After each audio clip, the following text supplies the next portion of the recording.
Hello, everyone. Thank you very much for joining. My name is Vidy. I'm very excited to be here today to share with you all my experience with research. And I'm very glad that a lot of you have joined this session. I know you're all from different parts of the world, and I believe so for some people it may not be a very good time to attend, but you're still here, so that makes me very happy. So thank you very much for that. I really like your passion and your commitment for being part of this session. So we will give it a couple more minutes, and then we would start the session for today.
Okay, so let's begin today's session now. I think we have a fair bit of participants already joined us, so I don't want to keep you all waiting. For those who have come here on time, thank you very much. Again, really appreciate your attending and coming and joining this session.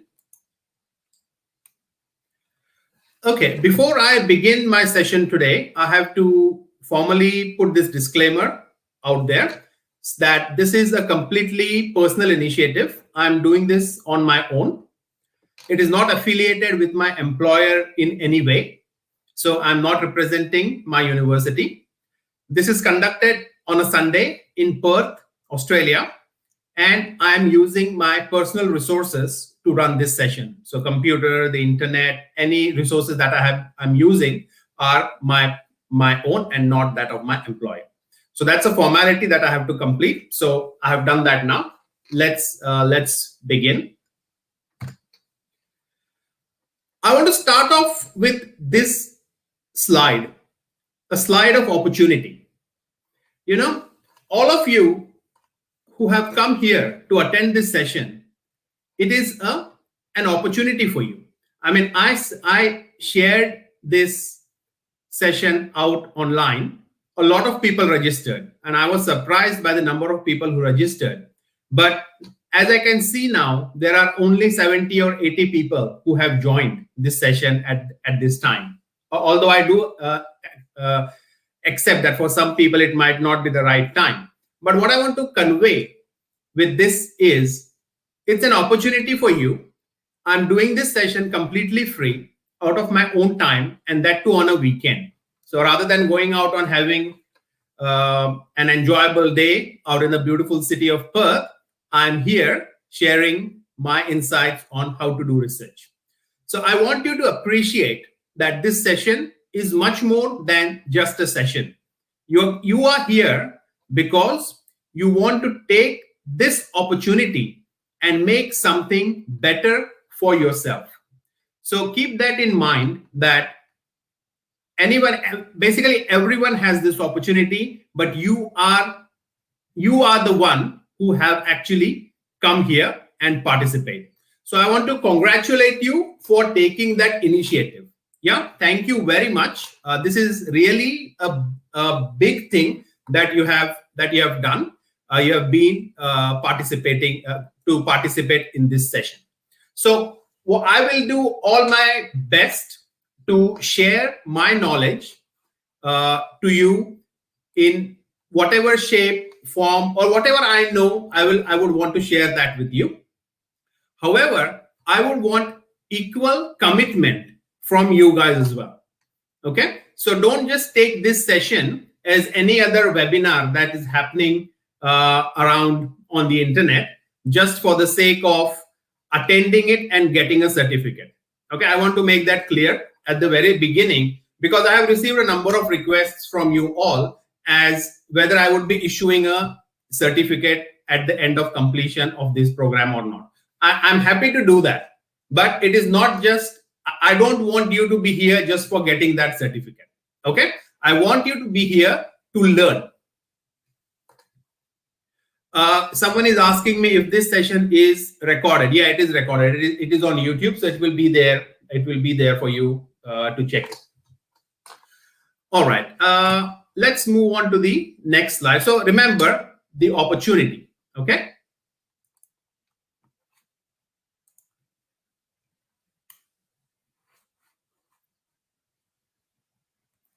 The next thing that I want to talk about is the road, the fear, and the target. Okay, so these three things are probably something that you are experiencing at this time or might have experienced this in the past. So what I want to show you is the road that you have to take, the road that will get you to where you want to be in terms of your research hope or research research hope. For example, what is it that you want to achieve? So you are here today and you want to be to reach your target, but between you and your target there is an element of fear. Yeah, there is an element of a thought in your mind that whether I would succeed or not, whether I would complete my PhD or not. So a lot of you, I believe, are PhD students or MPhil students, master's students, and some of you are also already have a PhD. But this journey of research always remains. It probably starts at MPhil or PhD, but if you are an academic, it continues on. So I want you to be with me, to be part of this journey, and let go that fear.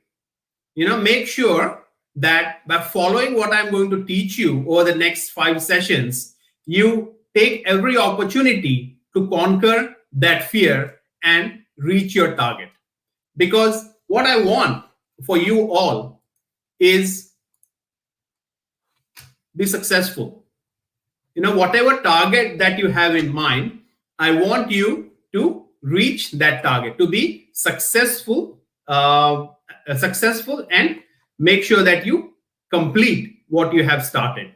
So I would also like to see how many of you who have started with the session or this week 1 or the first part of the webinar today and go all the way, complete the all the 5 sessions, and you will realize that by doing that, spending 3 hours a week on a Sunday, it might be something that would change your life.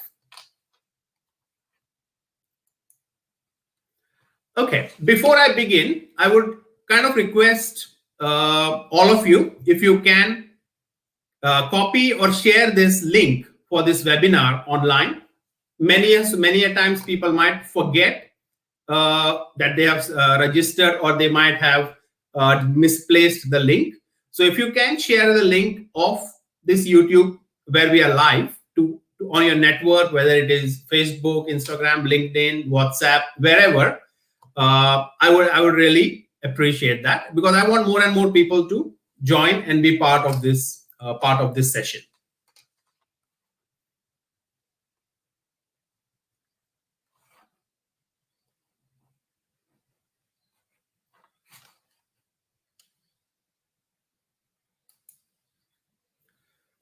Okay, so now I want to talk a bit about myself. Where I'm from, what I have done so far. I guess a lot of you have already added me to my LinkedIn, added me in your LinkedIn network, or have looked at my Google Scholar profile. But I'll go through that. I'll explain you. I'll give you a bit of a background about myself, so that you can understand my journey and probably relate it with your own journey. So my research journey started when I moved to Australia to do my master's degree, and that was in 2001. I did my master's at University of Newcastle, and that was when I had to do a project as part of my master's degree, and I decided to take on a research project. And I enjoyed it so much by doing that small bit of research that I decided that if I get the opportunity, I would like to study further and I would like to take on a PhD degree. And I don't know whether it was my luck or it was my hard work that my master's supervisor offered me a scholarship to do my PhD. So it was not that I was able to get the scholarship very easily, but what was important was I put in the right amount of efforts to impress my supervisor. So she appreciated the work that I did, and she wanted me to do my PhD with her, and I accepted it, and I went on, and that's when I moved to Perth, which is in Western Australia. And for those who are know a little bit about Australia, Perth is on the very extreme side of Australia. And everyone, when they think about Australia, they think about Sydney, Melbourne, or Brisbane, all those cities which are on the east coast of Australia. So moving to Perth was not an easy decision for me. So I was like thinking a lot whether this is would this be a right decision for me to move to Perth. It's a very small town. People used to think people staying in Sydney, or including me when I was in Sydney, I used to think Perth to be a small village. That was the impression or the perception people had about it. So I was I didn't take a very quick decision that I want to move here to do my PhD. But eventually I decided, and then I moved here. And that was in 2003. And since then, I'm here. I've lived in Perth for nearly 17 years now, and I have not gone anywhere else. So when I came here, I started my PhD. My PhD was in information security or cyber security. And I was very pleased to be supervised by my supervisor. Sorry, I didn't mention her name. Her name is Professor Elizabeth Chang. And she is now based in University of New South Wales. So she was really, I would say she's the one who actually taught me how to do research, because she was my student. She was my supervisor for my master's and then for my PhD. So whatever I have learned is from her. So I thank her very much. Okay. That's a little bit of history. I did my PhD, and then I started working here. And yeah. So let me show you. This is my Google Scholar profile.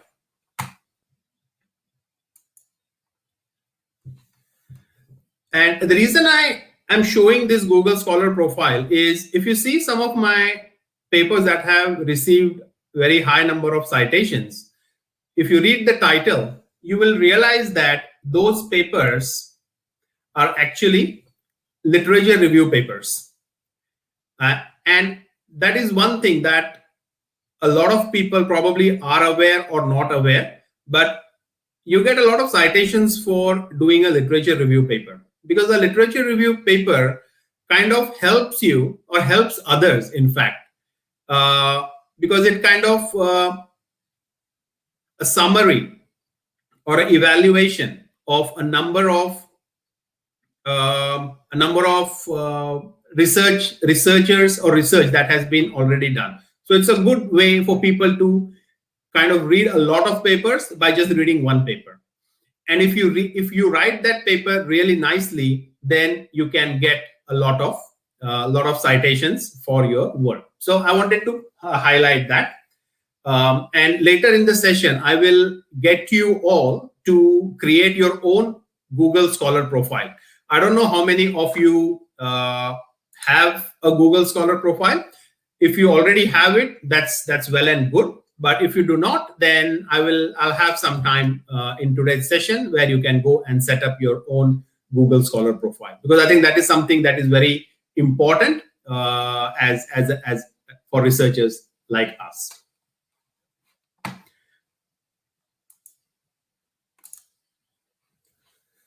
This is my LinkedIn profile. Have a look at this. The link is here, or you can even scan the QR code to connect with me.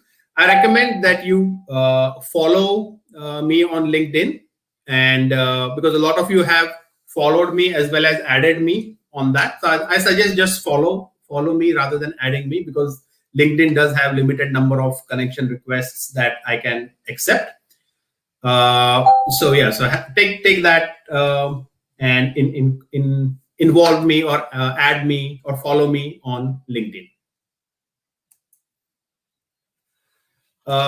The next is this channel that I have started, and interestingly, if you have seen this, I only started this channel. I mean, I started this like a couple of years ago. I did a few videos on blockchain and stuff, but then I really got active and promoting my channel when I started during this COVID situation. I was home and I didn't know what to do. I finished my work, and then rest of the time, because I could not go out, I thought, why not make some videos for PhDs and researchers and share that with them for you. So I made quite a few videos which are specifically on different aspects of PhD, and I strongly recommend you all to have a look at these videos. I give some real good tips and tricks for you to be part to make your PhD or your research more active, more enjoyable. I cover a lot of topics like managing stress during PhD, how to enjoy your PhD, managing plagiarism or how to avoid plagiarism, how to prepare a scholarship applications. So whatever I kind of know or whatever I have sort of experienced in my professional life, I have tried to kind of summarize it here. There are a lot more videos that I have recorded, but I haven't got them to edit it and put it online. But I will do so gradually. I would also recommend you to follow me on YouTube. A lot of you have already followed me, so and subscribe to my channel. So thank you very much for that. That means a lot to me, because I know that when I put out some information, it is going out to a large number of people, and they can benefit from this, from my experience. So that makes me feel happy as well. I have also created a Telegram group for all of us to kind of connect with each other. If you have not joined that Telegram group, I suggest you join it now. The link is here for you to take it. I also copy it in the chat window later. But do join the Telegram group. All those that have joined, I think there are over. Let me check.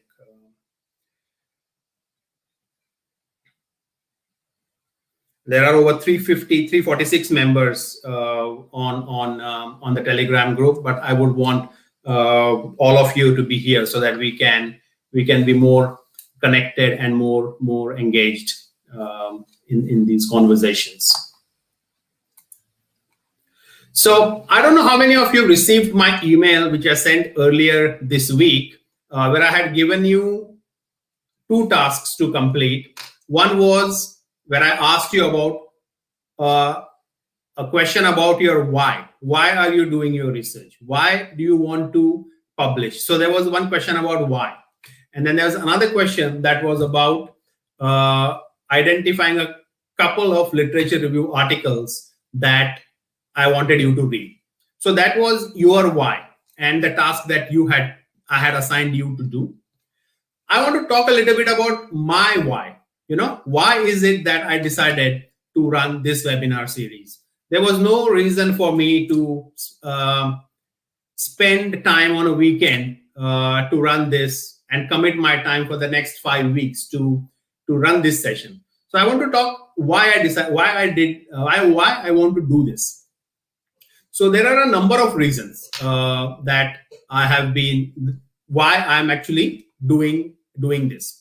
One is I've been part of a number of kind of research groups, online groups where students or talk and ask a number of questions. Sometimes these questions are answered, sometimes they are not answered, and so on. So that is one reason. I have seen there is a lot of curiosity among students who are pursuing their research degree. So one reason for running this webinar is to kind of get all of you who are interested in research, bring under one umbrella, and start with me sharing my insights. I will also get some other experts to come either in this webinar series or any subsequent series that I would run. So yes, that is the first reason. The second thing is I have been part of many conferences, journals as a reviewer, and I have seen a lot of papers. I have reviewed a lot of papers, and I consistently see same common problems that young researchers or writers do when they are writing their papers. So I thought, I've seen such. What I mean to say is that after I saw this thing, I thought, why not share at least whatever I know, so that you all can learn from it and avoid those mistakes. And when you write a paper and submit your paper for review, the one who is reviewing your paper is also pleased and kind of feels happy to read your article, because it is probably written in a manner that reviewers expect it to be written.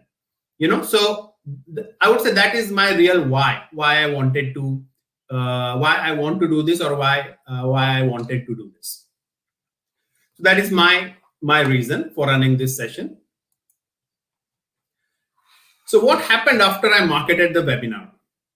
Okay, so when I created this one slide and I put it on in the groups, PhD groups, I was expecting maybe a few hundred people would register, not even 100. I've done a few webinars before. You can see on my channel. I would get 100, 150 people or so on that come and register, and from that maybe some would turn up. But what happened when I advertised this webinar, and I was really surprised that I received over 2,000 registrations to this webinar. And I was like, to be frank, I was not prepared to handle such a large group. I didn't know how I can communicate with you all.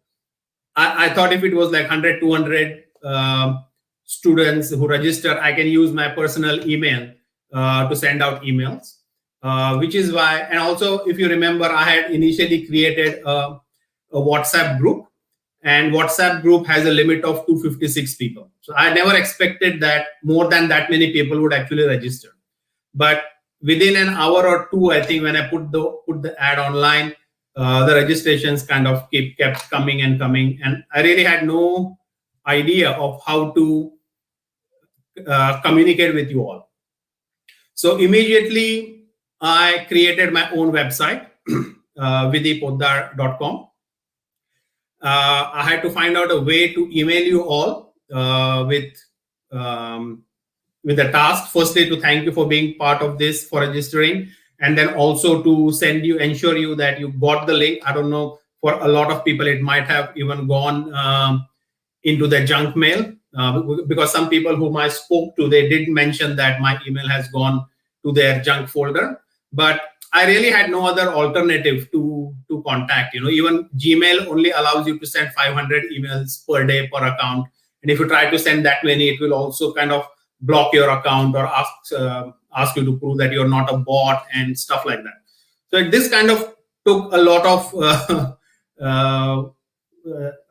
not a stress, but kind of finding out a way, how to connect with you all. So I created the Telegram group.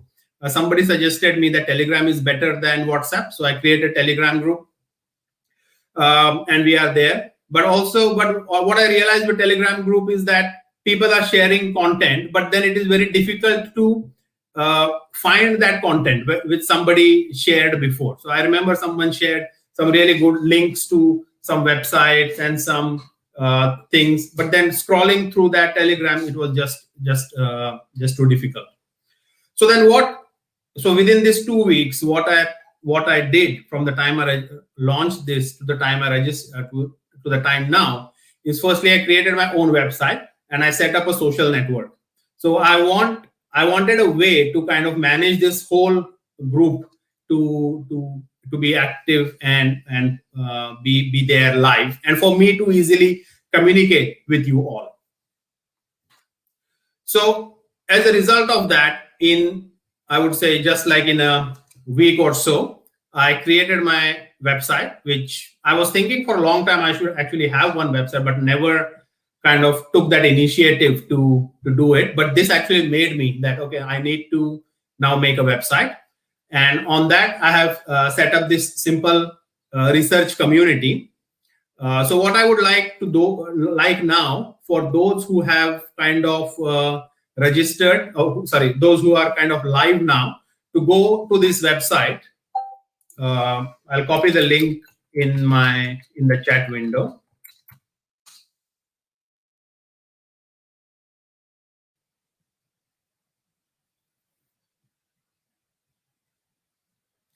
I would like you all to go and create an account on this website. So it is like a simple website, and the way I'm thinking that we could use this website is all the activities that I have asked you to complete. You can put it here under your account, so it will be easier for me to check the work that you are doing. It will also be very helpful for the peers, for all the other fellow researchers who can also help you or work together with you, and kind of bring like a very cohesive nature to this program. So I'll give you, let's say, 5 or 6 minutes to go there and create an account. I will ask the website will ask you a few questions, so just respond to that. And once that is done, I have to accept you all because it is a private group. So give me some time to set you all up. So let's please go to the link and create your account and join the community.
Okay, I see quite a few of you have already registered for this. I'm not sure why some of you are not getting the link and some of you have got it. Maybe what we could do is you could try it after some time in case it is if the DNS servers are not updated. But I did check it earlier. It was operational and it was working. So for those who have joined the network, you can now create your profile. It will ask you a few questions. Fill up the profile with your details. And there are a couple of questions that we will now post on the platform. So I would so you can respond to that. I'll copy the link as well, but I'll give you another few minutes to get comfortable and you get to feel how the platform is. You should have received an email as well to activate your account. Please follow that and activate and set up your account.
Okay, I think what we may do is, because there are so many simultaneous registrations, there may be some delay in getting the email, I suppose. So let's continue with that. If you have any questions, you can post it on the comment, and Namesh Patel, he may help you with any registration issues if he can resolve. But yeah, let's for those who have already joined, it's well and good. For those who have not being able to join, or there has been some issues, let's keep it there, and we can come back to it later. Okay, I don't want to waste too much time on this registration process, but hopefully you all can get registered shortly.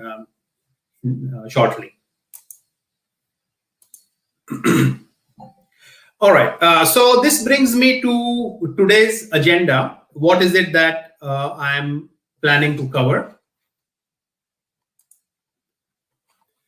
All right, so we will have kind of three sessions, three background sessions, I would say, over the next some time. So what I will be covering is getting started as a researcher. What is research and what is research impact? Setting up your Google Scholar profile.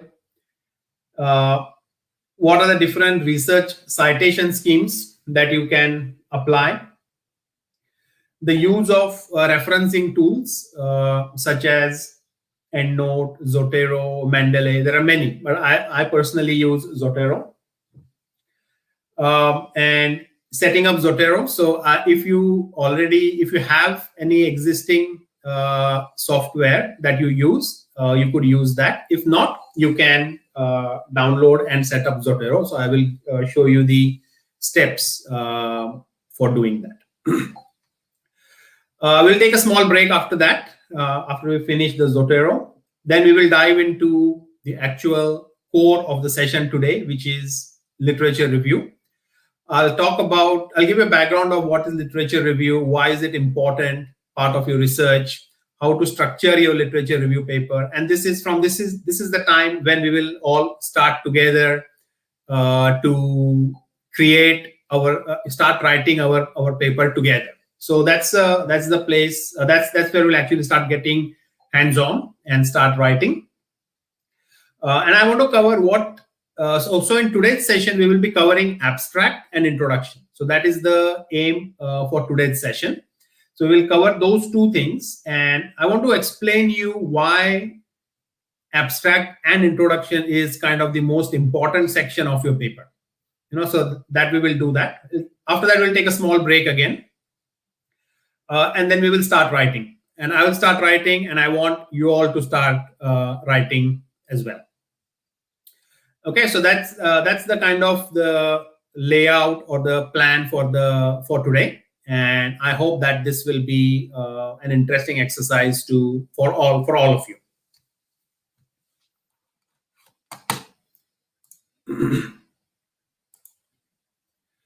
So with this, I would like to kind of formally welcome you all to be part of this webinar. And the picture here, the picture that you see here on the slides is a person holding a blank canvas, or you could say a blank piece of paper. So I want you all to imagine that the person behind that frame is you. And the reason why I say that is through this webinar, through this series, I want you to come up with a blank canvas and start filling it up. And what we are doing is, what I want you to do is, that filling up of the canvas is your research paper that would come as a result of this session. So start with a blank canvas, You can open up your Word document, a fresh piece of Word document, and that is what we are going to start with. So that is the starting point for us. And at the end of the session, you will see that we would you'll have a paper, a draft version of your paper by then.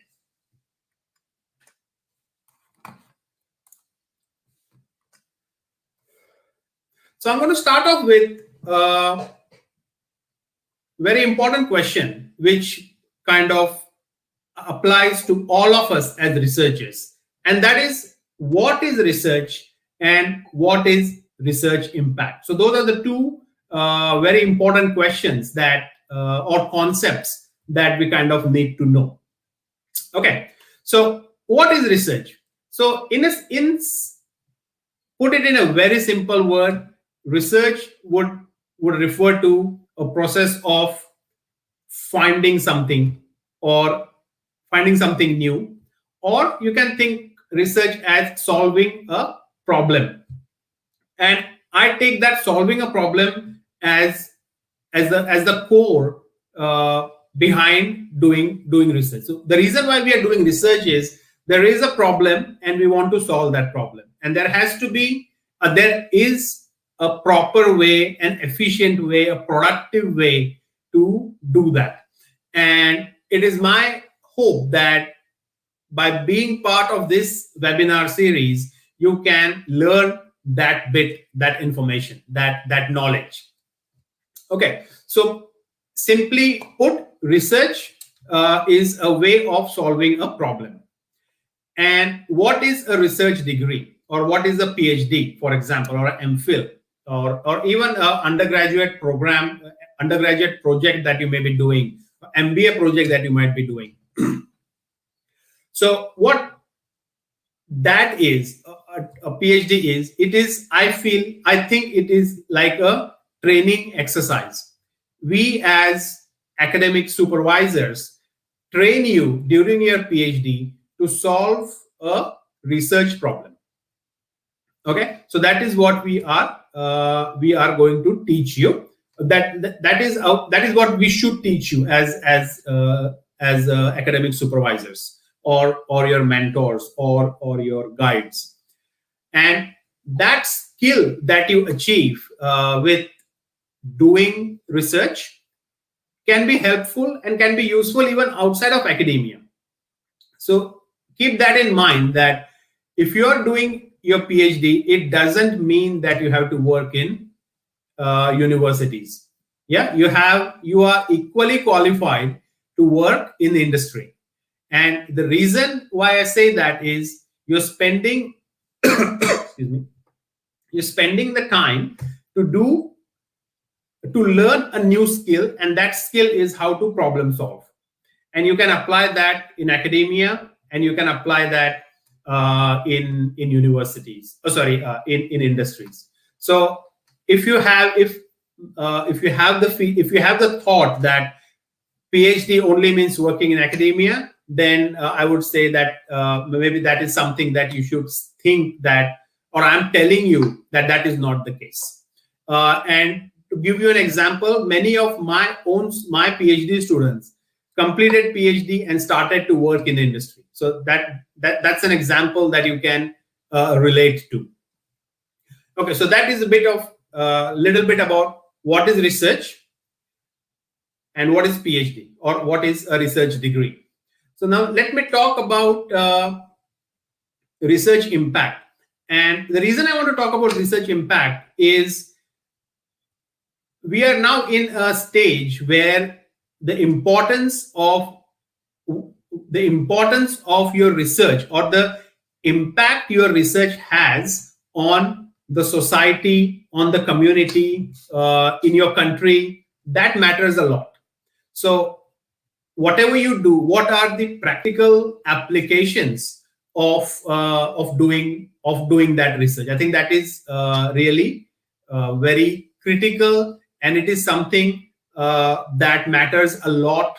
And it is not matters a lot. It is being appreciated by top universities around the world. So do research, but also keep in mind that the whatever research you do, it has an impact. And when you talk about impact, think about the problem that you are choosing for your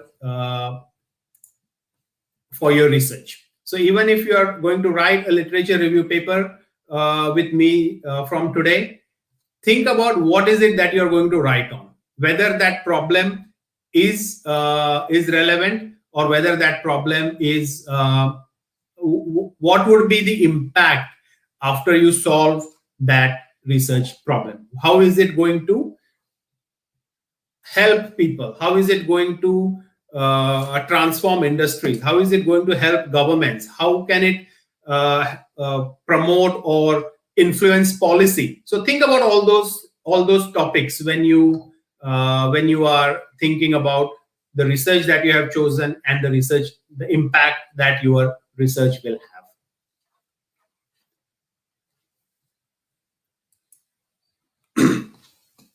Okay, so now what I would like you all to do is to go to scholar.google.com and set up your Google Scholar profile.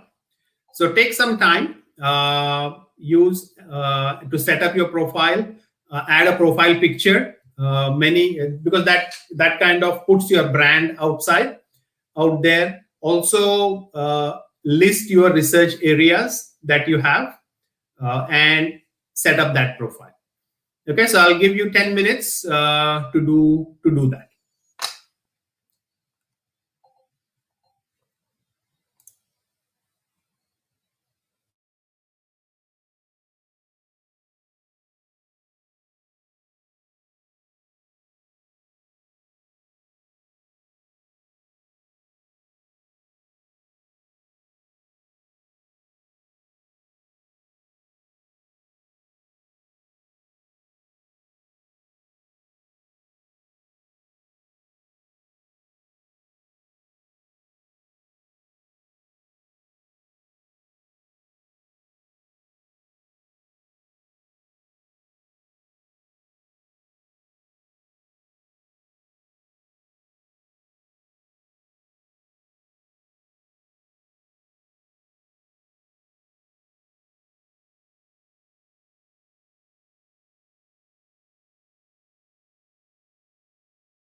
Okay, so I hope all of you have got and set up the account for a Google Scholar.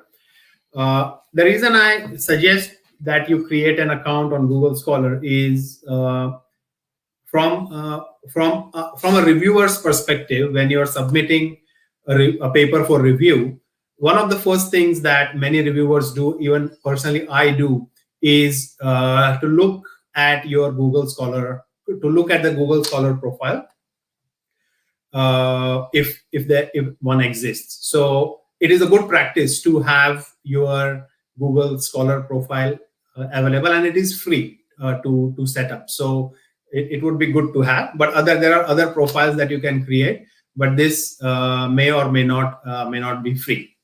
So as a researcher, you have to be out there in the world. People should know about you. You should start thinking about you as a researcher as being a brand, where people can search you by your name. People can find more information about you. They can understand what research that you do, what are your skills. They connect with you because of that, and so on.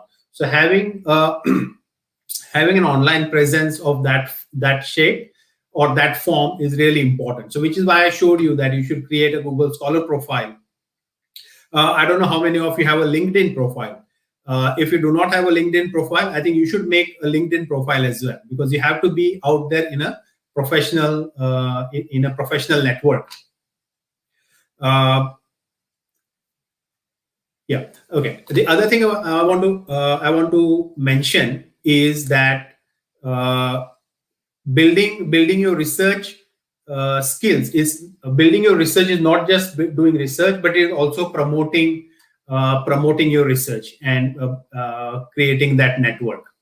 I think one thing I suddenly remember is I think last month or so we did one webinar on how to build your brand as a researcher or as a student, for example. So I will share you the link of that webinar. It is not available on my YouTube channel, but I'll send you the link. I suggest you review that webinar and get some of the tips that our experts have shared for building your brand, or start building your research brand. Okay, so let's move on. Next, I wanted to talk about research citation schemes. As you all know, I mean, as the researchers, you should already know that we need to, whenever we cite any research that we are referring to in our research, it has to be cited properly. And there are many different types of citation schemes that are available. And so some specific journals use a specific scheme and others use a different scheme.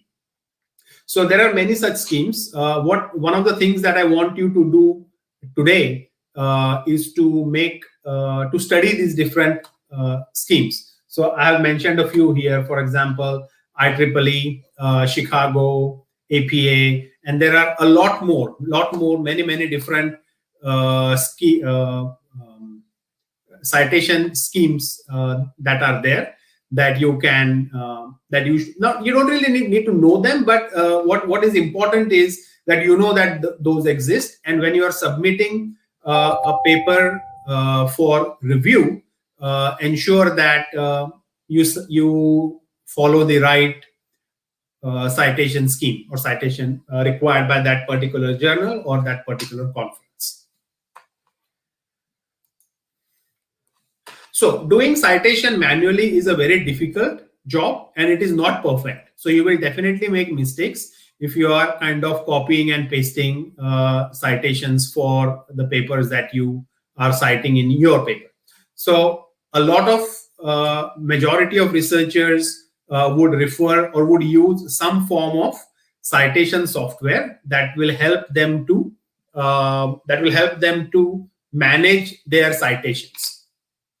So for that, there are many tools, like I mentioned. Some are free tools, some are paid paid ones. So I personally use this software, referencing software or referencing tool, which is called as Zotero. And I suggest, if you're not already using it, if you're not already using any referencing tool, then you can start with Zotero, because it is a good tool to begin. And there are some interesting automations that you can do with Zotero and Google Scholar. So one thing also I want to mention here is I'm going to limit my discussion here to freely available tools, because I don't know who all is attending these sessions, whether your universities have access to specific platforms or tools to help you with your research. So whatever I'm going to teach you with, say with Google Scholar or Zotero, can equally be done with other databases or other softwares that are available out there. But I want to give examples or use those tools that everyone can use, because those are free. Okay. So referencing tools, Zotero. Okay. So I think what I wanted to do here is, is to take you through setting up of Zotero, or actually not setting up, to show you the Zotero platform, and then give you some time to install it now, or if you cannot complete it now, you can do it after the session.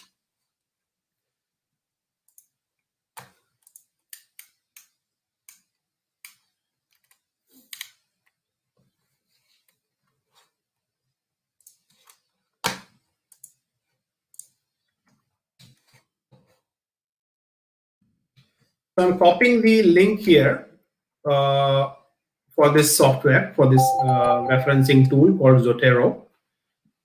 And so if you can, please visit this link now and use the download button to download the software.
So if you are installing it, then please let me know here. So I will give you some more time to finish the installation. Divyajot Kaur is asking whether Mendeley is better than Zotero. To be frank, I don't know, because I have not used Mendeley. I either use EndNote or Zotero. But the reason I suggested Zotero is because I'm going to use that in the session, so it would be easier for you to follow if you have Zotero installed. You need both. You need a Zotero and Google Chrome connector, and that is important because it will automatically help you to download papers or citations from Google Scholar. So please install Zotero plus Google Chrome.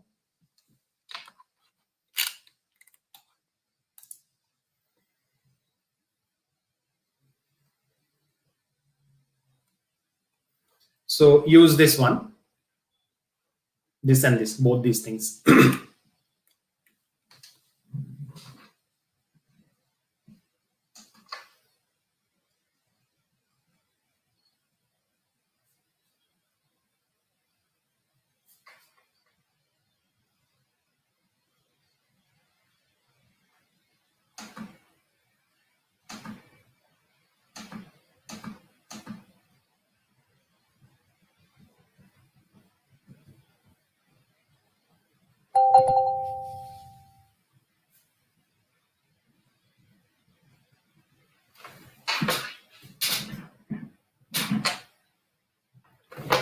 Okay, that's good. A lot of you have installed. I'll give you a couple more minutes for anyone else who is still installing it.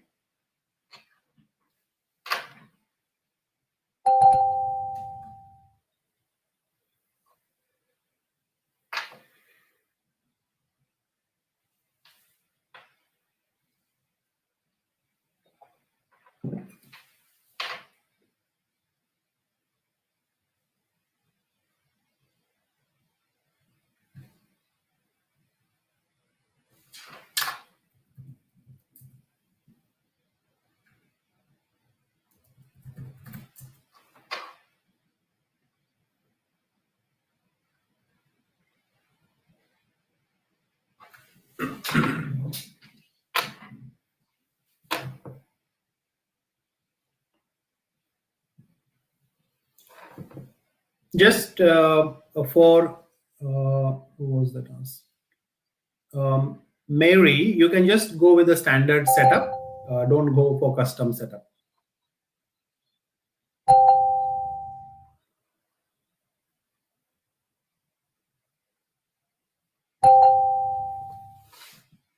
A couple more minutes before, and after that we can begin with the example.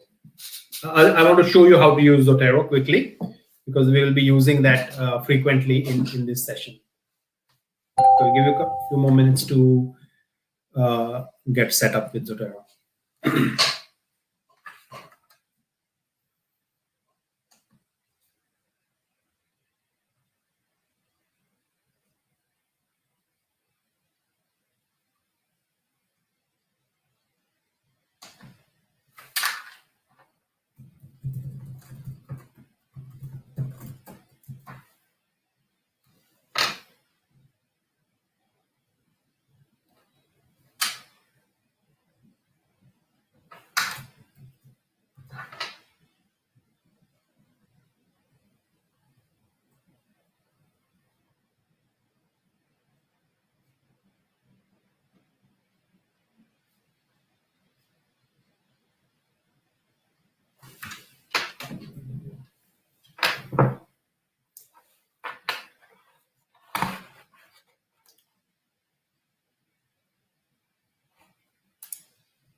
All right. Okay. So I hope all of you have got a chance to register and install Zotero. So if you have done that, what I will do now is to give you an example of how to use it, so that we can all use that combination of Zotero and Google Scholar during the sessions. Imran, we need both Zotero and Zotero connector for Chrome. Okay, so I'll switch the screens now to get to the to show you the demo for the Zotero.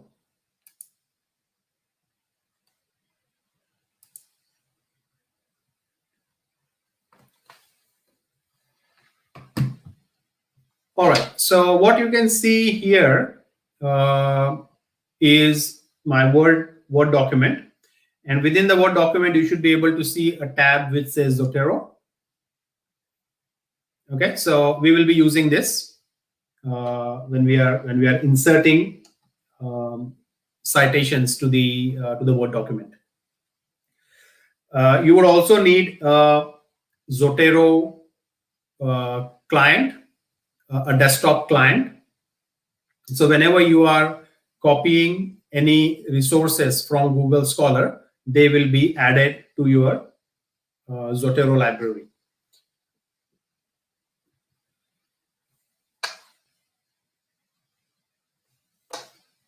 So I'm going to create a new folder here to just show you some examples. So I'll call this I'll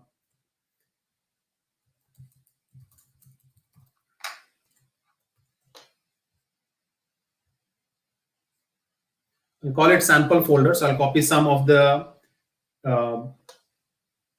papers to this folder. Okay.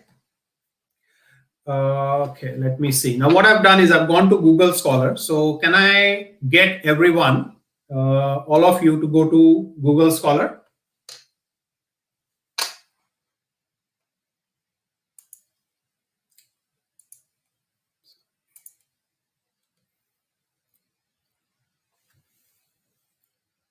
And type in your research area or research topic. So for example, I have typed here blockchain as my research area. And you can type in something more specific rather than just purely very broad term, because that will not give you very relevant results. So what I'm going to do now is I'm going to change my keyword from blockchain to, say, blockchain marketing advertising. Okay, I want to see what research has been done on this topic.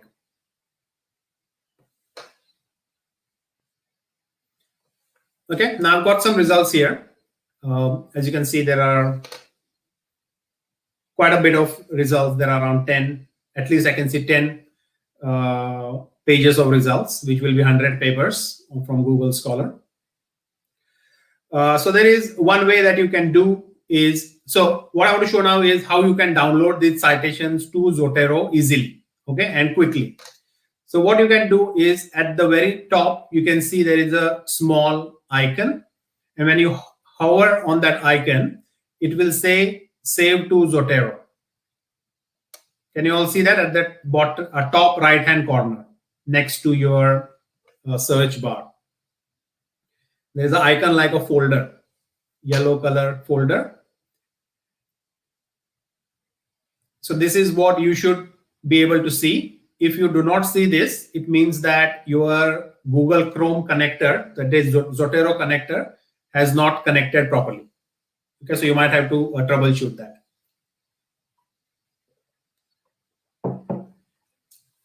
All right, so let's move on. So once you have done this, I want you to click on that.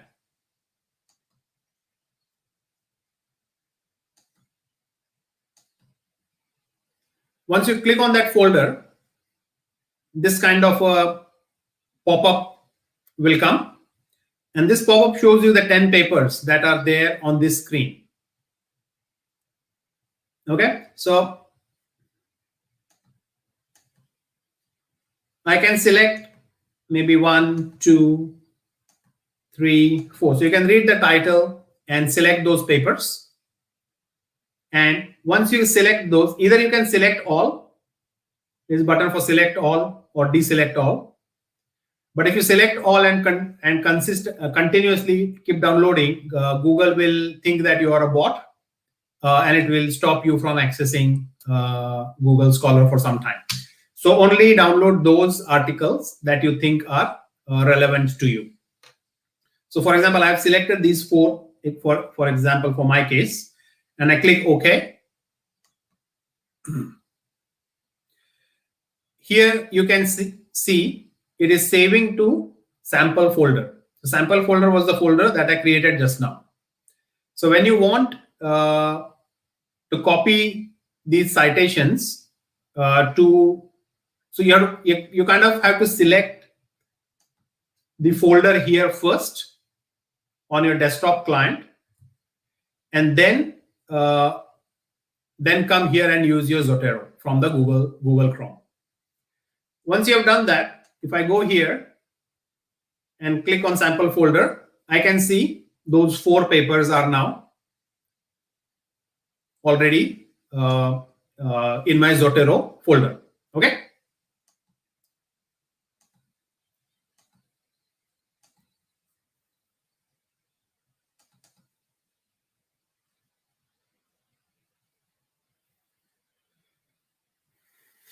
What you can also do with Zotero is, if you see this like a blue color dot next to the article, that means it is a link for you to go and visit that paper. So if I click this, it opens up, brings me to this paper. I can easily review the abstract of the paper and so on. Okay, so that is the benefit of using Zotero.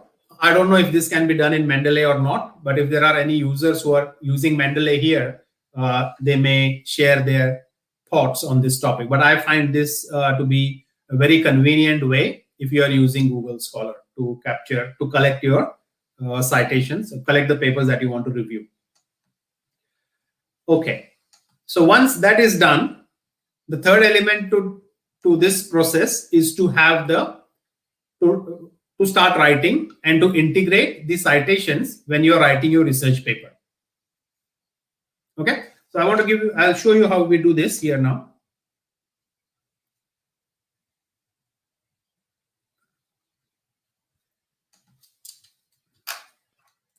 So let me say this is my first sentence of my research paper, or something like that. So any text. What I want to show you is how to add citations now easily.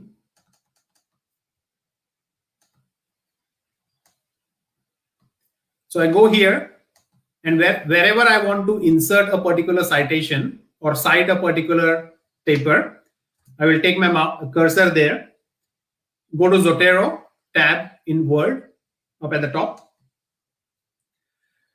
And if you see, there's the first button, which is called as Add or Edit Citation. Okay, so we'll click that. It will ask you which type of citation you want to use.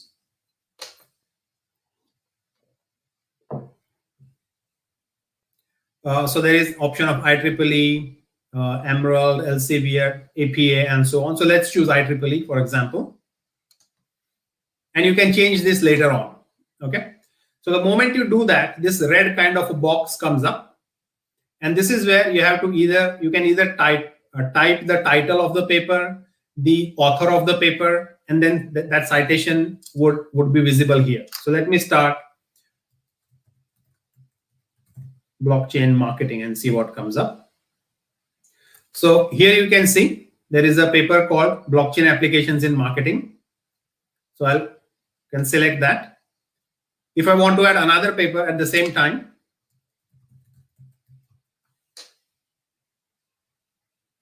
I can choose, again, type the same thing. Effects of blockchain technology on human resource and marketing. I click that. So I say I want to only cite 2 papers.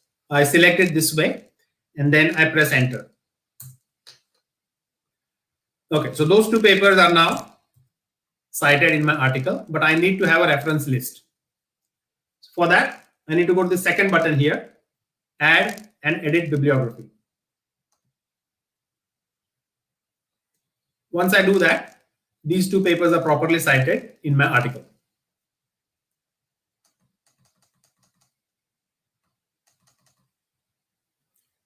Okay, so you can see how easy and convenient it is to get this and to ensure that the things that you cite are correct.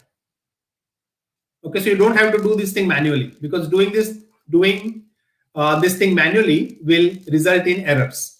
There is also, so I want you to, after the session today, explore Zotero if you have not used it before, and try to use it, try to get yourself familiar with this, because it is going to help you a lot in the future. There's another benefit of using a Zotero or any other kind of referencing software, and that is if you're writing a paper. For example, in this paper, I have selected IEEE as a referencing format. But if you submit a paper, for example, that paper is not accepted, you want to submit a paper to some other journal, and that journal has a different referencing format style, you don't have to do this all over again. You just change go here and change the referencing type, and the whole document gets changed to a different format. So it's a very easy. All right, I can see there are a few questions. Let me see if I can answer some of those. So Hina says this is very convenient. Okay, that's good. Diane, your question is, can I use EndNote and Zotero at the same time? Yes, I mean, you could use EndNote is not a free software. So if you have access to EndNote, yeah, there's no reason why you cannot use. Both are just two different softwares trying to do the same thing. However, I have not seen EndNote integration into Google Scholar as the way Zotero has done it. Venkat has a question. Should we integrate the citations while writing or after writing the paper? No. You should start integrating citations as you're writing, because later you will forget where you got that idea from. So like what I did just now, as you are writing, you have to cite it. You have to cite. So write while you cite while you write. When we will use newspaper or any web page is this give me proper citation? I'm not sure what you mean, Janatul, but if you want to use newspaper or any other type of citation, actually I've not done that, but I believe you can add an item and change the item type. So for example, instead of journal, here you can see blog post is there, book section, computer program, conference paper, encyclopedia article. So there are many different options. So you definitely can, I guess, incorporate that. Can Zotero be used with latex? Manvi, I am not really sure whether you would need to integrate Zotero with latex, because latex itself is very powerful. And if you're using a BibTeX file, it does a similar job. How can we save the library of Zotero? You can just go File, and there is no save option. But I guess when you're creating the library, it automatically gets saved.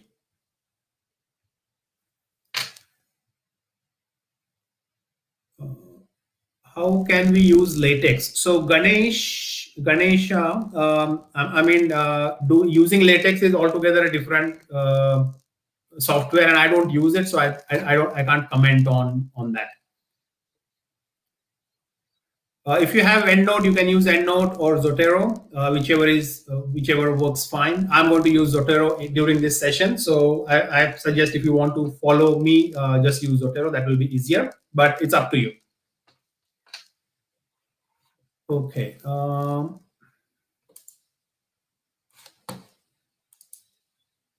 right. So I think we will take a few minutes break now. I also need to probably get a glass of water and take a bit of rest. So you can have a play with Zotero for some time, and we will join shortly.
Okay, let's get back. I think you might have got time to have a look at the setting up Zotero. There were a couple of questions about Zotero and word integration.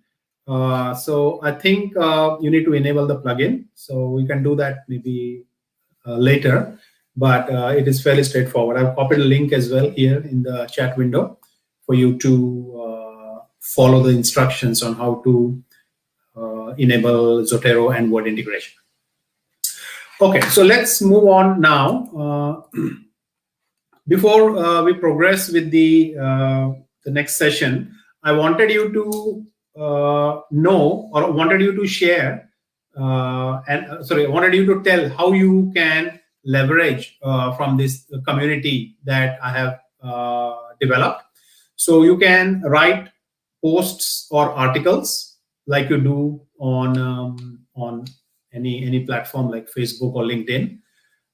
You can build your research profile here. You can get followers. You can meet new researchers, fellow researchers.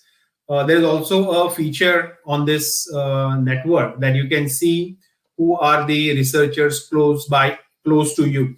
So if you want to kind of meet each other in person, you can find out find out that information as well.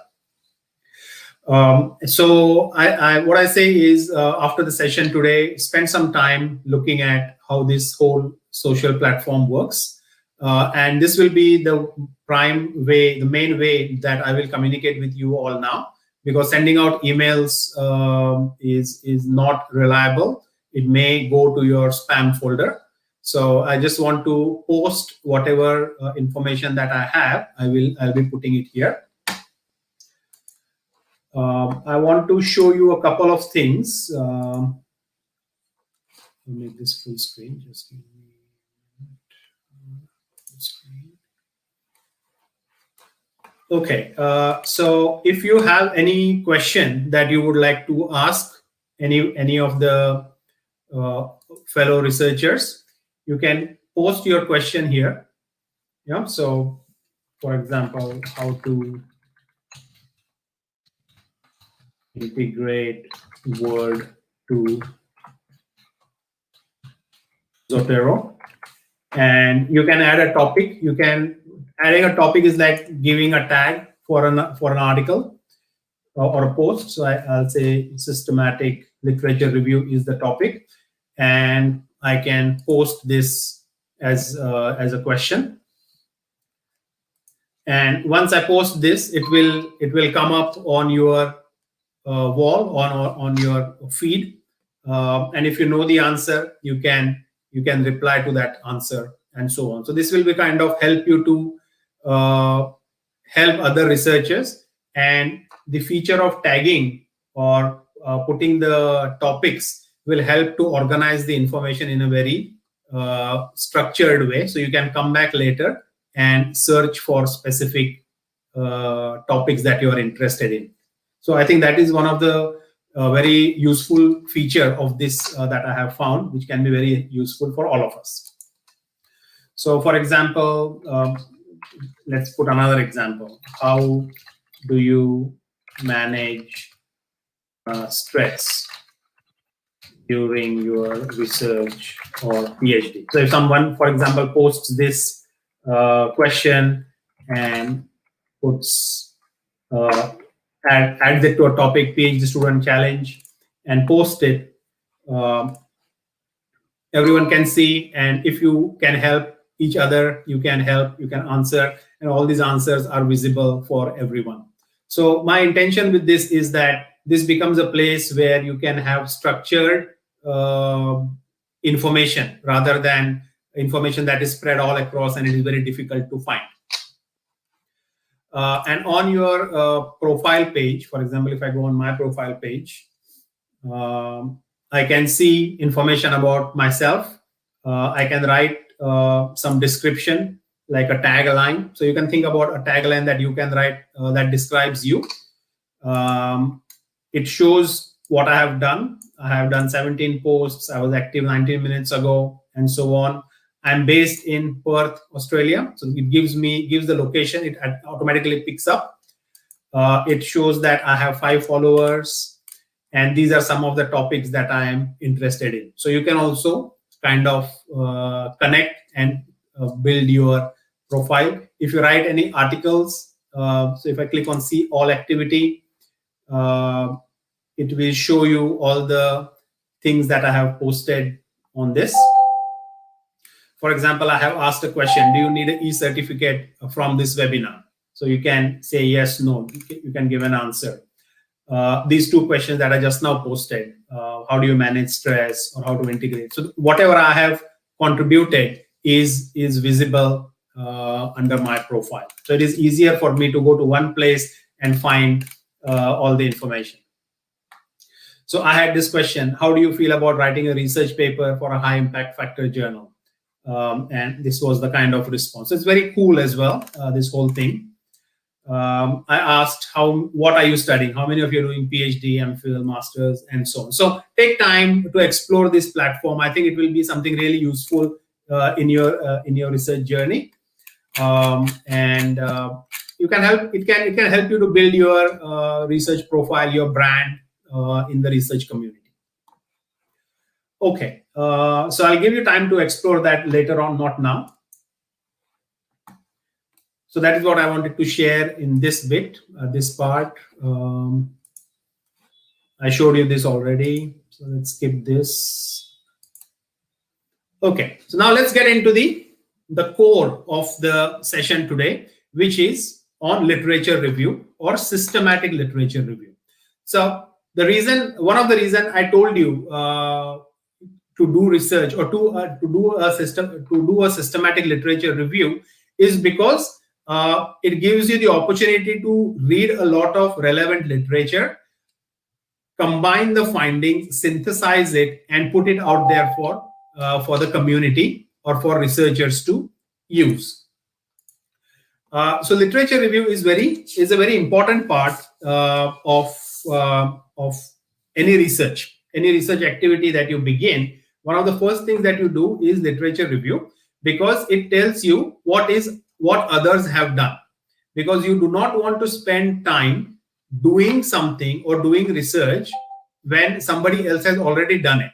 So doing literature review and doing it very thoroughly is very important, because it is kind of saving your own time. You do not want to waste time doing research and later realize that, oh, somebody else has already done this and published this work.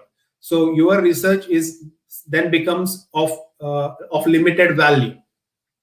So make sure that you study when you do the literature review, do it very thoroughly. Don't just do it for the sake of doing it because it is a requirement, because you need to have it.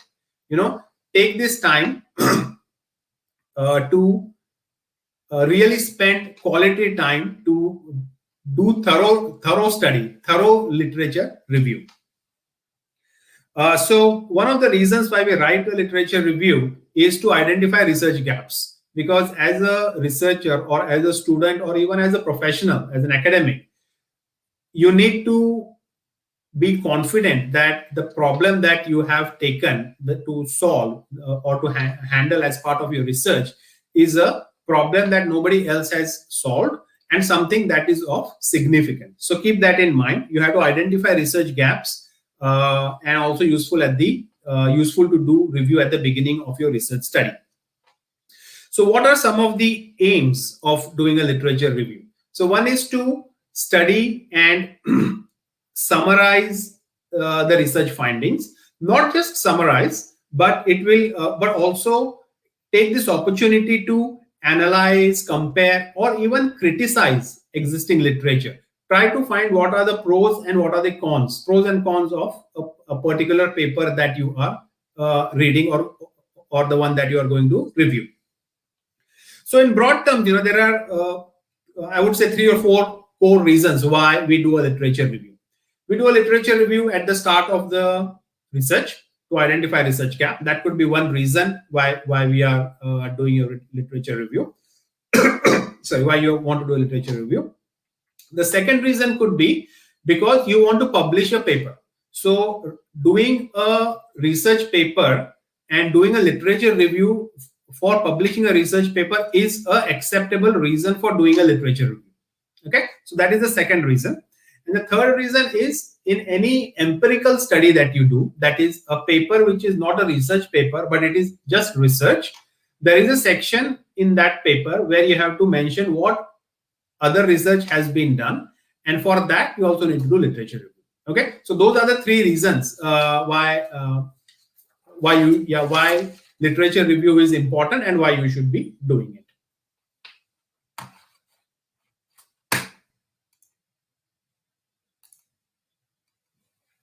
So the question then comes is, why or how is the literature review or a systematic literature review different from the traditional literature review? So that is a common question, and the answer to that is very important. Traditional literature reviews are not methodical. You know what I mean by not being methodical is you have to, you select the papers that you want to review for your literature review. There is no set way in which you are kind of selecting the papers or making them, or there is no reason, a justified or a written reason why you are selecting those papers that you have selected for doing the literature review. So that is the first reason why, or what is the difference between a traditional review and a systematic literature review. So traditional review is also not transparent. You don't know how the author had selected the papers, or why they why they selected or why they did not select some papers. So that is not clearly documented anywhere. So that is one of the problems with traditional reviews. You can also say that it includes, it does not use a systematic process of selecting papers. So that is one more reason. There's also no way to kind of judge the quality of which papers are selected or why they are selected. So all these are are the reasons why traditional literature reviews, they are useful in some cases, but more and more we are now seeing that people are or researchers are starting to use systematic literature reviews. So, but that doesn't mean that traditional literature reviews are not important or not relevant. They also have their use in specific areas. Okay, so where we can use a traditional literature review is when the purpose of the writing of the paper is not a literature review paper itself, but it is a small summary for an empirical paper that we are going to write. So there is a section on literature review in a bigger paper. So at that time, a traditional literature review paper, traditional literature reviews can be useful. Also, systematic literature review can take a significantly long time to complete, and you would need multiple authors to be part of that paper.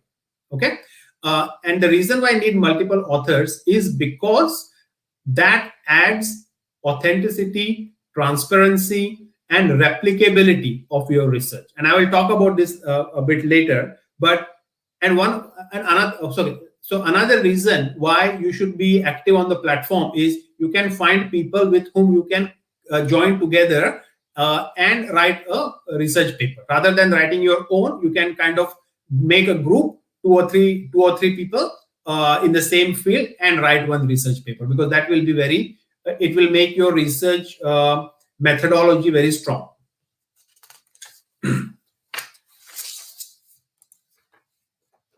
Okay, now let's move on to Introduction to Systematic Literature Review. It is also referred to as SLR or Systematic Literature Review. So let's again start with why. I think you will always see that I always talk about why a lot. I asked you in the first task as well to think about your why in your research. So let's also think about why we are doing a systematic literature review. The reason for doing a systematic literature review is to provide evidence. So evidence such that the evidence can be used for making decisions. So decisions could be policy-based decisions. Decisions could be something that government could use, something that industries or practitioners could use. So what you're doing as part of a systematic literature review is you are selecting a specific problem and finding out what all has been done to solve that problem. So that is a systematic literature review. In simple words, that is a systematic literature review. And the benefits of the systematic review, like I said, it helps better decisions for policymakers, or even helps entrepreneurs or practitioners who are actually in the field and they're grappling with these problems. So if you imagine you write a very beautiful SLR, systematic review paper, people can kind of take it and read it, and then they will like, wow, this paper has summarized everything that I need to know about the problem that I'm facing. So that is the kind of value, or that is the kind of inputs your paper should provide. And many a times researchers or academics also refer to systematic literature review as evidence, as helping in evidence-based decision making. So what we are doing through this process of systematic reviews is collecting all possible evidence, synthesizing that evidence in a way that it is useful. Okay. So what are the advantages of doing a SLR? Firstly, it provides a very transparent way of doing of data collection. So you can imagine systematic literature review in itself is a methodology. Yeah, you will get a paper from that, but the review process itself is a complete methodology. It will also give you, when you follow this methodology, you will be seen as objective and not subjective.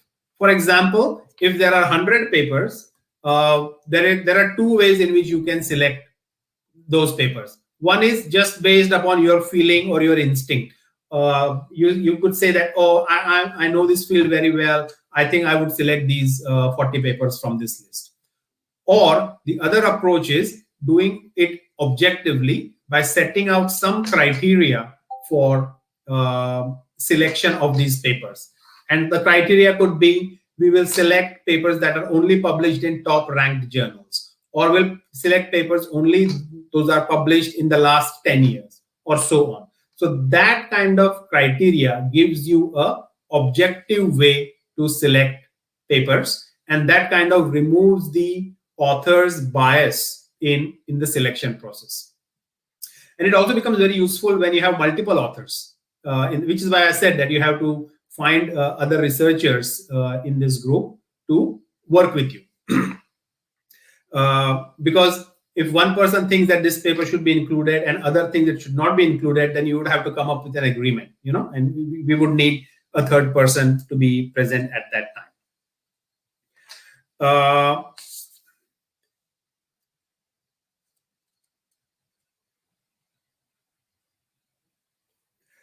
All right. One thing I also mentioned is systematic literature review, or SLR, is a methodology. And so what is this methodology about, or what is it trying to achieve? So SLR is a kind of a research methodology that deals with existing published research. And by following this methodology, you can synthesize new information or aggregate or new information, new data, and put it all in a nice package for others to learn from it. It is done in such a way that it is reproducible, which means anyone else that follows the same steps that you have followed, they can get exactly the same results that you have got. Systematic review also follows a research question very closely, and we have to identify that question at the very beginning of the starting of the review process, and we will do that briefly today.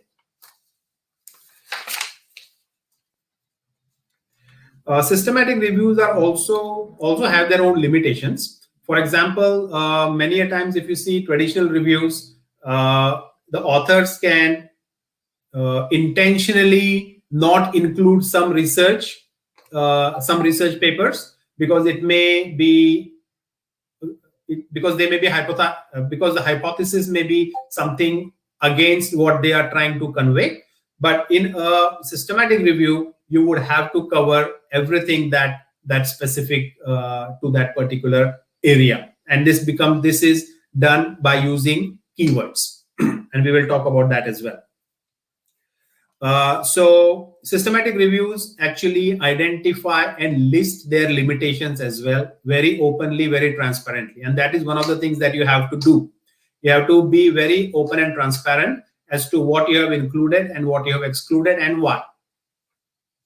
So when we think about a definition or what is it that systematic review comprises of, so listen to these words that I'm saying now very carefully, and maybe even make a note of it or type it in the comments, whatever you want. But the words transparency. Okay, the first word is transparency, objectivity, synthesis, evidence, reproducibility, quality, terminologies, and knowledge gap. Okay, make a note of these words, because systematic literature review hovers around those things. So I'll tell these terms again: transparency, objectivity, synthesis, evidence, reproducibility, quality, terminology, and knowledge gap. Because when we will do this, you always have to think about these terms whenever you are doing a systematic review. Systematic review is also referred to as being helpful in evidence-based decision making. Okay, so what that means is, if you are identifying a specific research problem, you are doing it so thoroughly that the findings of your research can be used as a evidence for making important decisions. So keep in mind that when you are doing a paper, an SLR, it is a very it's a big thing that you're doing, and a lot of people will rely on those things. So you have to put in a lot of effort in doing it correctly. Okay.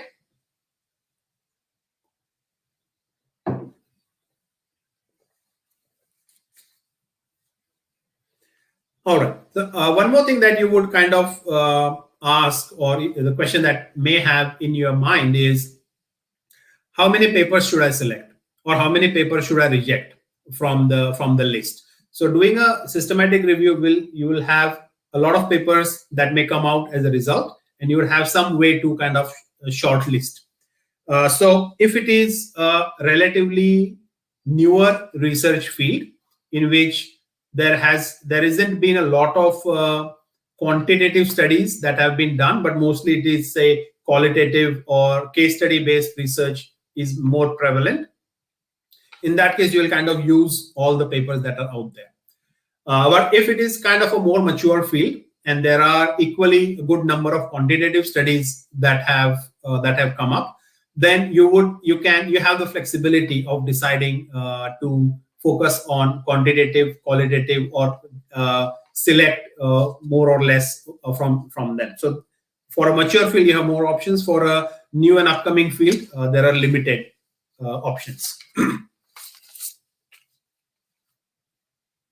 So when you are doing a systematic review, what you are trying to do, one of the things that easiest research question from a systematic review perspective is to build a knowledge map.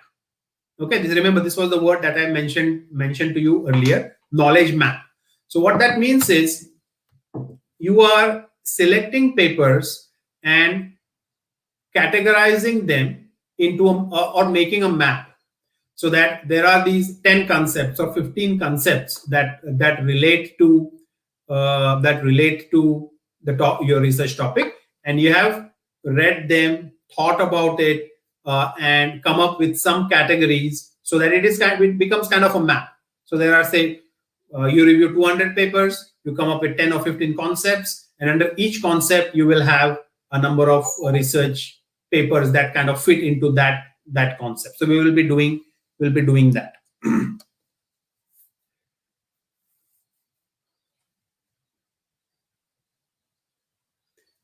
Okay, so that was a bit of an introduction to systematic literature reviews.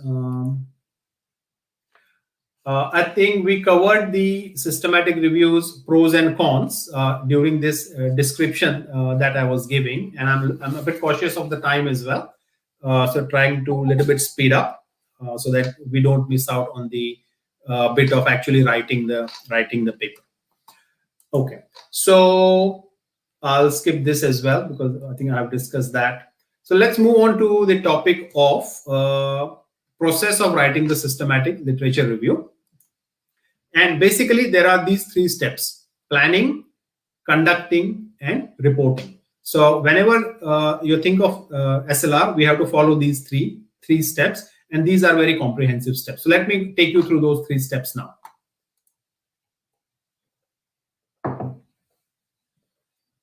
In the planning phase, the first and the most important question that you kind of have to ask yourself is there a need for doing a systematic review? And the reason why I say this is, if there has been a recent systematic review published in your field, there is hardly any more information that would be out there which would require you to do a systematic review. Okay, so first thing that you want to answer is it needed? And if you remember, the first task that I gave you this week was to find out 2 systematic literature review papers in your field. And the reason for doing that was to answer this question, that is a systematic review needed? Okay. And the next step is then the review protocol. So when we so let me still get back to the topic of whether it is needed or not. There could be situations that this year itself somebody published a paper, a systematic review paper in your topic, what you were thinking of. So then you have to address that in a different way. What you have to then see is read that paper very thoroughly and assess whether the work that they have done is really a good quality work or not, or in other words, is it a weak research, or is it very strong and very thorough? Okay, so because if somebody may do a research, but they may not have done it in a very thoroughly, so which then kind of creates an opportunity for you to come up with a better article. So but what I want to say is always think this thing very carefully.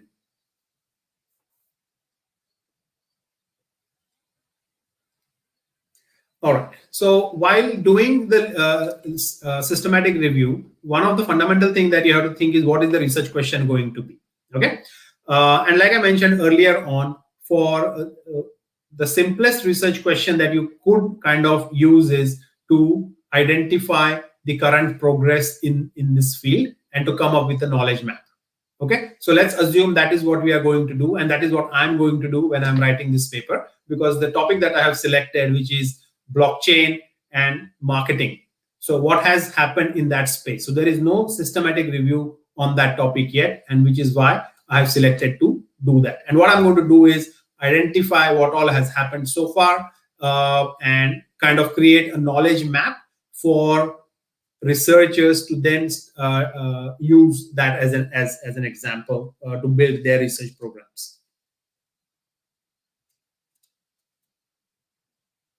And when you're doing the research question, also keep in mind that the question that you're asking, whether that is a sensible question or not, or what is the value of the answer to that question, who is going to value that finding, who is going to use it, is it going to help the is it going to help the industry? Is it going to help the government? Is it going to help other researchers? So always think about your audience who is going to read your research paper and how they will benefit from what you have done. So always keep that in mind, that somebody out there is going to read your paper. Who is that somebody?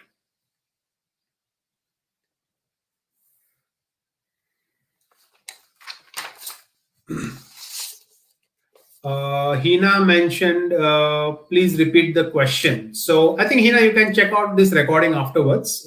This will be there on YouTube on my channel.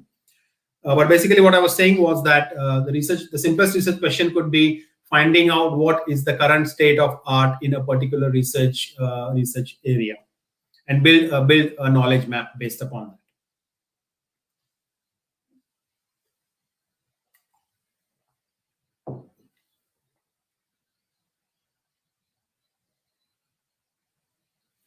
Okay, let's move on to the next step, which is the review protocol. So what the review protocol means is the process that you're going to choose to select the research papers for your review. And this process or this protocol has to be outlined or documented as part of your research paper. So keep in mind that even before you start searching papers, you have to have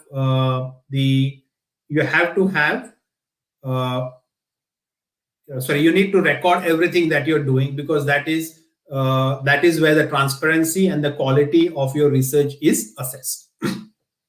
So if you're going to search, for example, I'm going to search blockchain and marketing.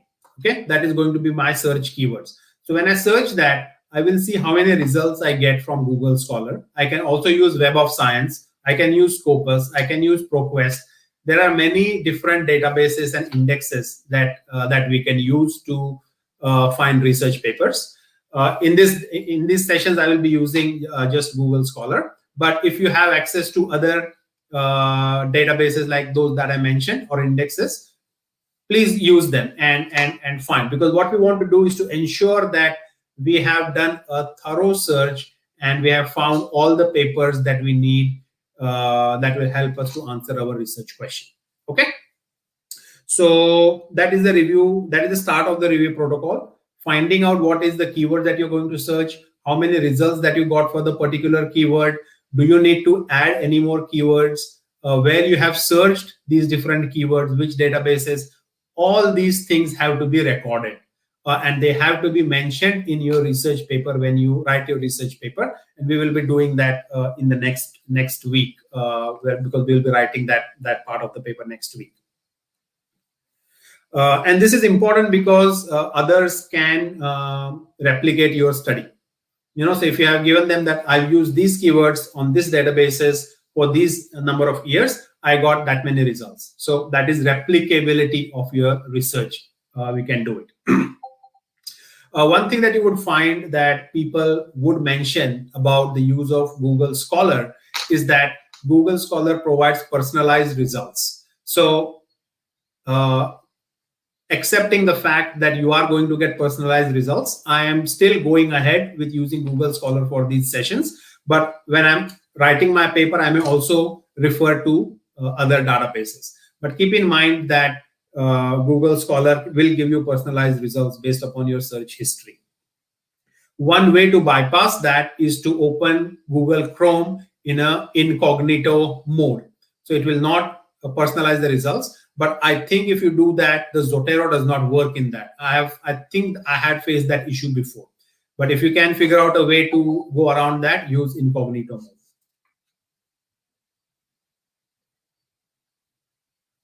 Okay, so the next is where you are going to get your information for your paper. So there are three areas. One is from the title of the paper. Second is from the abstract of the paper. And third is from the actual content of the paper. So we will use those three things. Okay, next bit is conducting. So you have a plan, and now you want to execute the plan. So there are 4 steps in this execution. identification, evaluation, extraction, and synthesis. So what that means is, in the identity part, you are going to decide which electronic databases you are going to use to find your research papers. Could be Google Scholar, Web of Science, Scopus, and so on. One thing that you would find journals, especially top journals, being very critical about is if you are using gray literature in your systematic reviews. And with gray literature, what I mean is white papers, sometimes even conference papers, news articles, blogs, and things like that. For some industries or for some research areas, there is a lot of value in this kind of gray literature, but for others, it may or may not be. So what I feel is, if you are going to include gray literature in your systematic literature review, please, if possible, have a separate section which says that whatever, so the content of this particular section is from gray literature. So if the journal reviewer or editor feels that they do not want to publish your paper, or do not want to publish a paper that has gray literature, you can kind of just get rid of that part of your paper, and your paper will comply with the journal guidelines. So make sure that that you do that. When selecting journals or selecting papers for your research, make sure you use ranked journals. So there is a website called as Shimago. I'll copy that link here. Copy the name. So Shimago is a source where you can go and look for the rankings of journals. So the ranks, the journals are ranked into Q1, Q2, Q3, and Q4. Okay, so Q1 are considered to be the best, which is quartile 1. Q2, Q3, and Q4, and then they are kind of going down and down. So depending upon where you want to publish your paper, you have to be selective of where you are getting the papers from that go into your systematic review. So Q1, Q2 are something that you can stick to. But if there are any papers that are really very relevant, but for some reason they have been published, for some reason they have not been published in top journals, you can make a specific note for that particular thing. Okay. So this is the evaluation bit. Now extraction. So I showed you an example just now. When we did Zotero, what we did when we downloaded the papers was the process of extracting the papers for your review. Okay, Hina has asked a very interesting question. If we are using several databases and there are duplicate papers, what can you do? So in Zotero, it is fairly straightforward. You can, when you go into your list of papers, select all and right click it, and it has an option to show duplicates. So you can get rid of your duplicates fairly easily.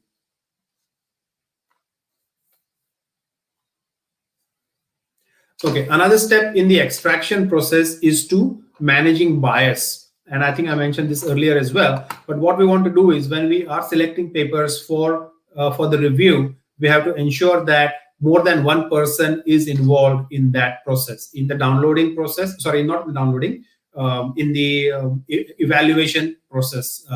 So once you have the list of papers, you have to kind of evaluate how you're going to group these papers to make the knowledge map.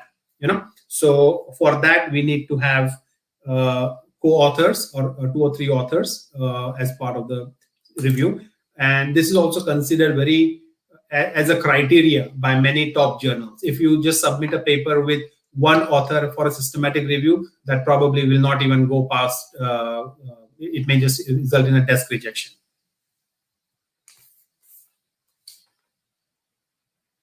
One very important way that we can use to categorize these articles is from Zotero. You can actually extract these papers and all their information, like authors and keywords and so on, into an Excel file, and then you can sort it or categorize it based upon that Excel file, and we'll be doing that as Next comes synthesis, and this is the most important part of systematic review, because what we want to avoid doing is summarizing papers. For example, author XYZ did this, somebody else did this, somebody else did this. So that becomes a very boring exercise, and top journals or conferences will not accept such a paper. So what this is, when you do this, this is like an author based way to do something. Yeah. So the other way that you should actually be doing the systematic review is concept based. So from the literature, pick up concepts and write about what other authors, researchers have written about that particular concept. Yeah. And then compare, contrast, criticize, analyze, and write your summary or write your report based upon that. But just don't summarize author A did this, author B did this. That will be an instant reject in a good journal. And finally, you have to report your findings, and this is where you would be writing the findings section of your paper, and this will be the week 5 that we will be doing it, where you have to kind of summarize the key findings from your systematic review and show how what you have found out could be useful by different people. So how could government use your research findings for policy making? How could industries use to implement that within their organization? Or how could entrepreneurs use it? How could managers use it? So think about all that, who is going to use your research. You're going to spend a fair bit of time doing a good literature review. So think about how that can be useful for others people. And if you have that thing in mind, I think you will have a very good research paper. Okay. What else do I have now? All right. One thing I wanted to ask you was this question: have you read any paper that tells you how to do a systematic literature review? Yeah. If you have not done that, maybe this is one thing that you can do today or sometime this week. Find out a paper in your field, and you will find specific papers.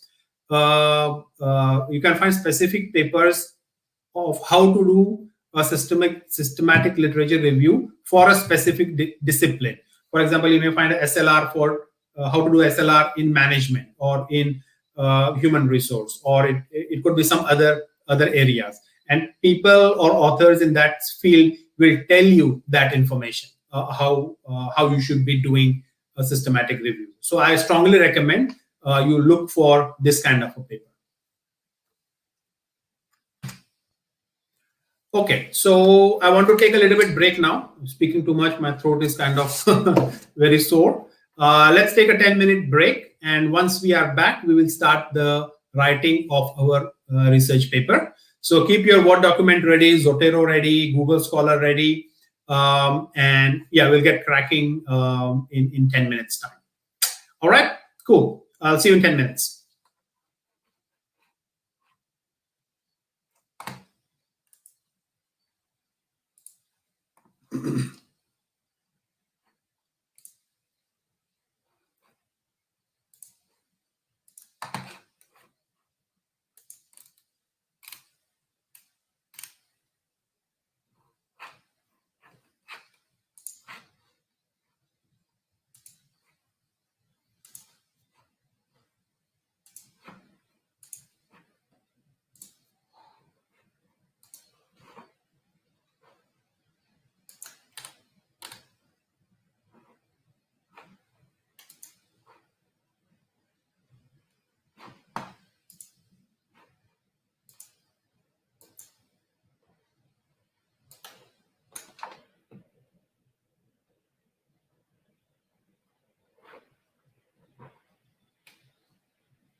Okay, so let's get started now.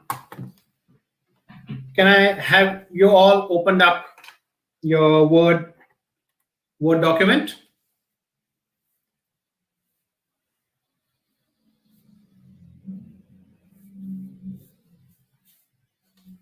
Okay, so in today's writing exercise, what we're going to do is start with the title of your paper. Then we'll be doing the abstracts.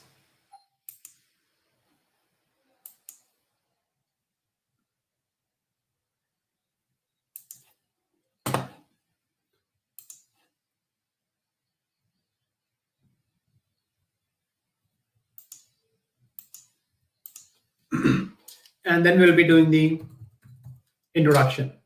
Okay, so those are the three things that we will get started today, and you would have time this week to work on these three things. All right.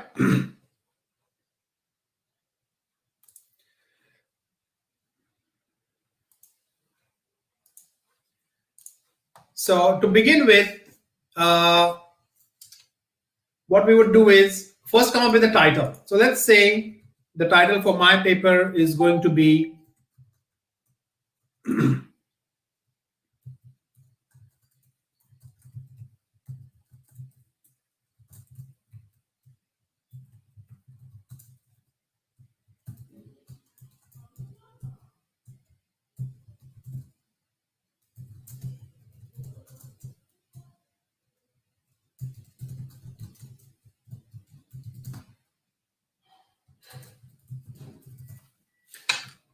Okay, so let's say this is the title for my paper, a systematic literature review on blockchain for marketing and advertising applications, or I can say blockchain technology for marketing and advertising applications. I can get rid of the title now here. Center align, and I'll write my my name, me as an author. Increase the font of the title. Okay, so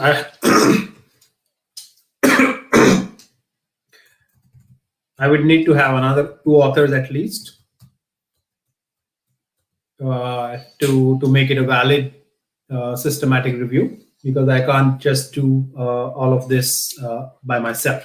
And also to ensuring the quality of the work, we have to have multiple authors part of this.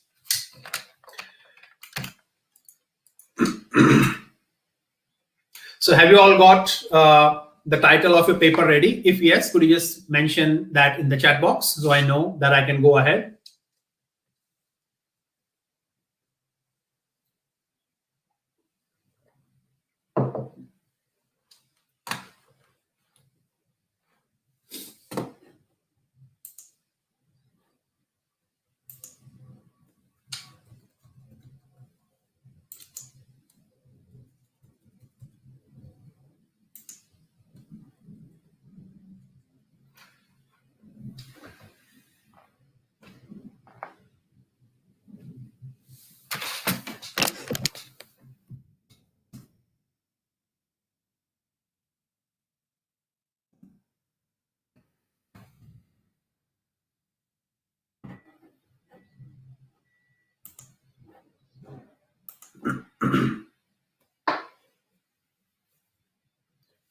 Okay, cool.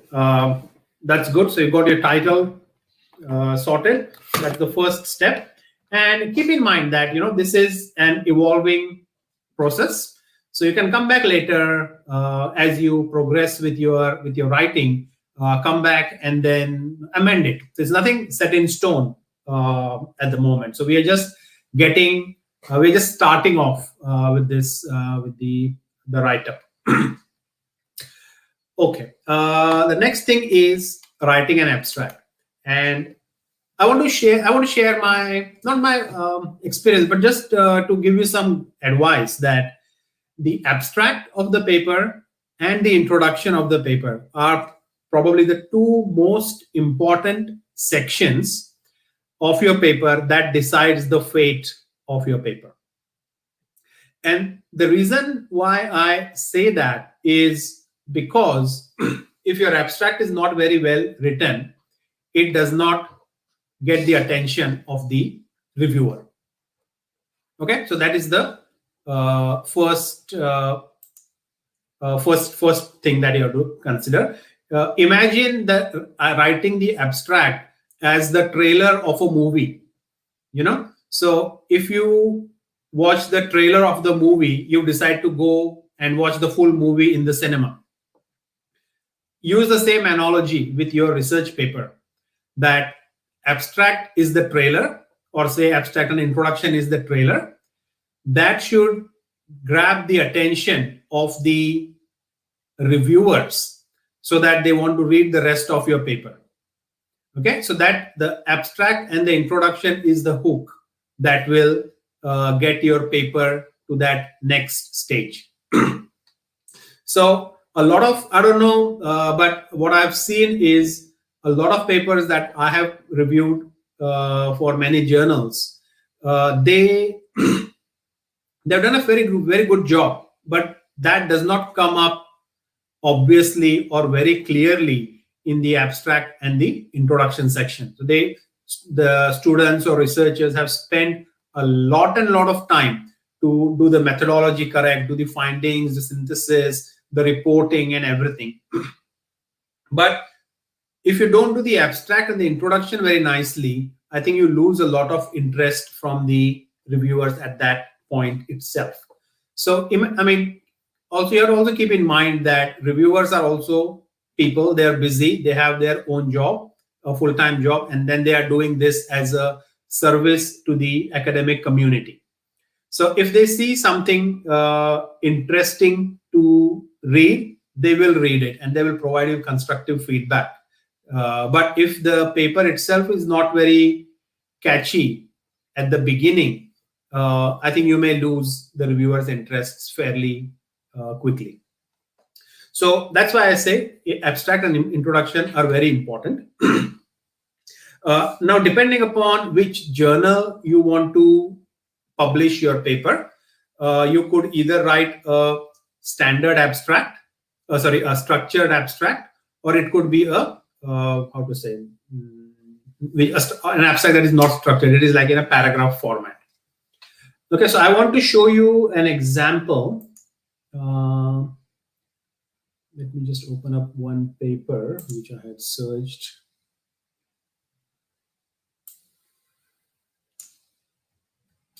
I'll copy the title of the paper in the chat window. So if you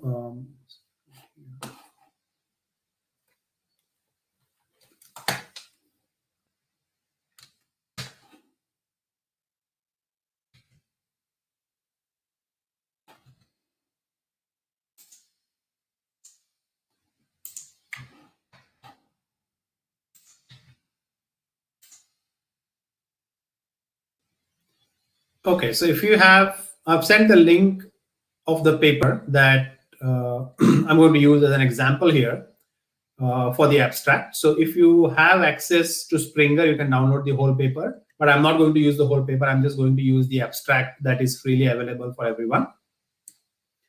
So let me open that as well.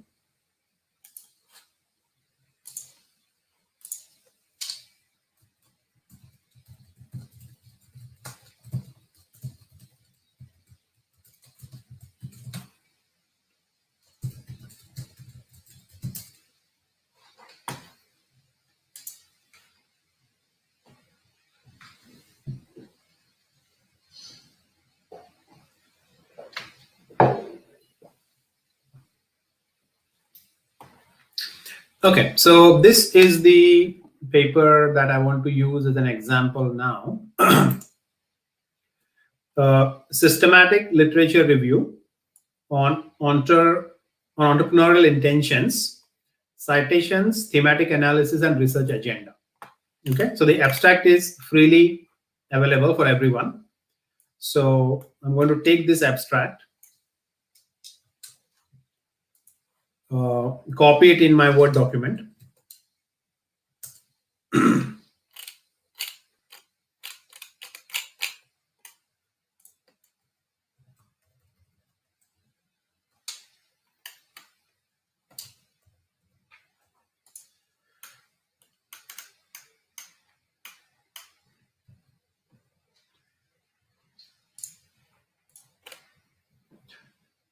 Okay, so I hope it is visible to you all. Or maybe I'll make the font a little bit bigger. It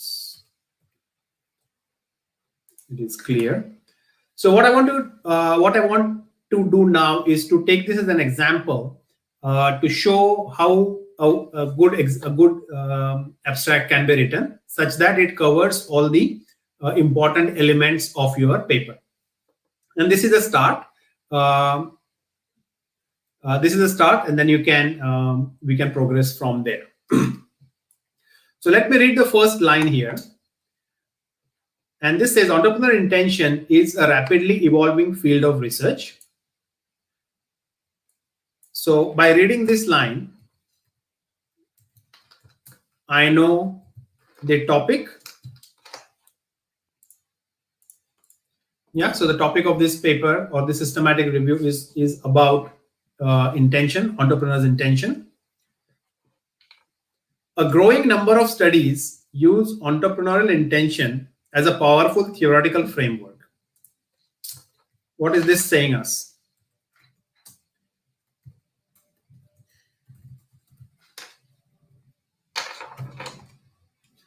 So this is telling us the existing work, or start of telling the existing work.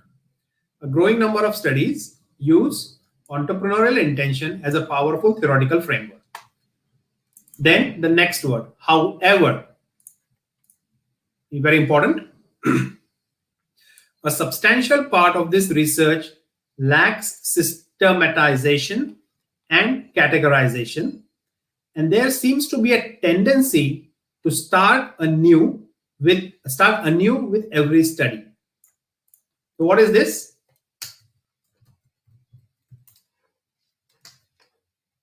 This is the problem. Yeah. What is the problem? The research lacks systematization and categorization. Okay.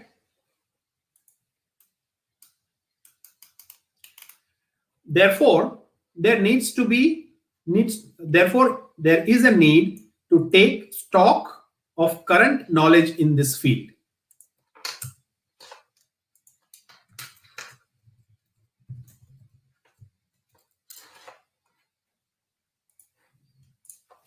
This is the research gap.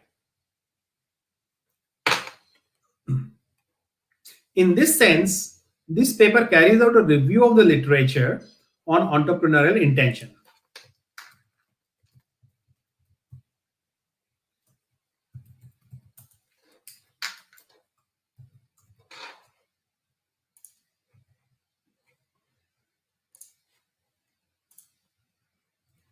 Okay, so the next line here, this is telling what is the contribution of this paper. What we are going to do, what this paper is going to do, is to carry out a review of the literature on this topic.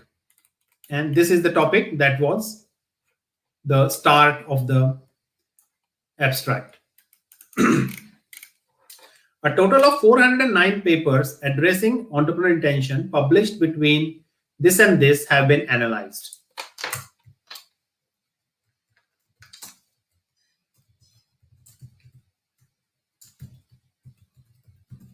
So this is telling or beginning of the research methodology. So what is being said is that in this research, they used 409 papers from these years, and these papers were analyzed. The purpose and contribution of this paper is to offer a clearer picture of the subfields in entrepreneurial intention research by concentrating on two aspects. So the first aspect, and then the second aspect. Firstly, it reviews recent research by means of citation analysis to categorize the main areas of specialization. So that is one thing that they are doing. Secondly, a thematic analysis is being carried out to identify the specific themes being researched in each category. Okay, so those are the contributions of this paper. Despite the large number of publications and their diversity, the present study identifies 5 main research areas, plus an additional 6th category for a number of new research papers that cannot be easily classified into these 5 categories. So this is findings. The findings are, there are 5 research areas plus a 6th category. Within those categories, up to 25 different themes are recognized.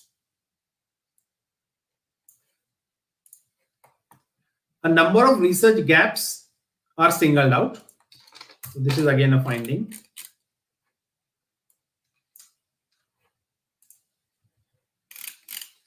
A number of research gaps are singled out within each of these areas of specialization in order to induce new ways of perspectives in this field that may be fruitful in filling these gaps. So that is the another finding.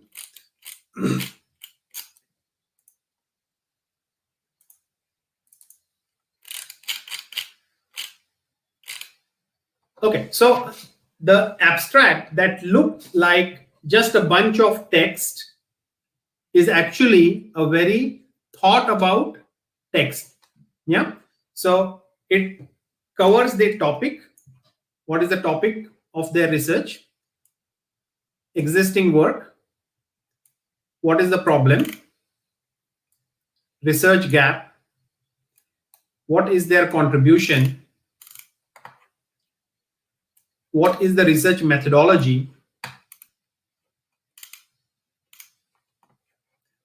Sorry, I didn't mention one thing here. This is the purpose. So the purpose and contribution.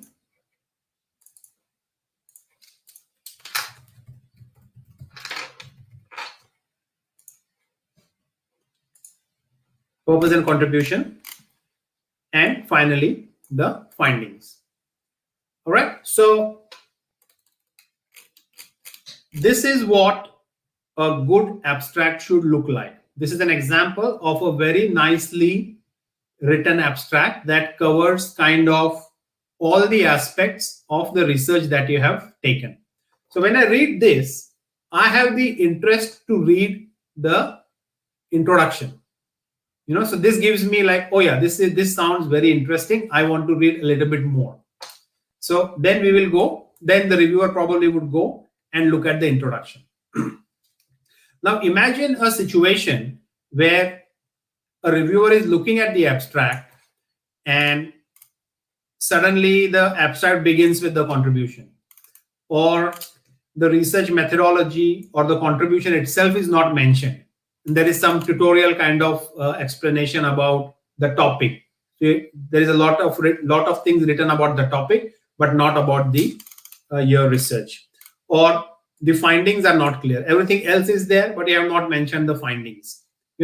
Things like that are what will be picked up by reviewers. And to make your paper stand out, you have to make sure that you cover all of these aspects. So what I want you to do now is take these headings, and I will actually copy that on, I'll create an article on the community. So if you have got access to the community now, I hope you should have got it by now. You can take these topics from there, and I'll copy it in the chat window as well for those who have not got the access to the community. So topic, existing work, problem, research gap,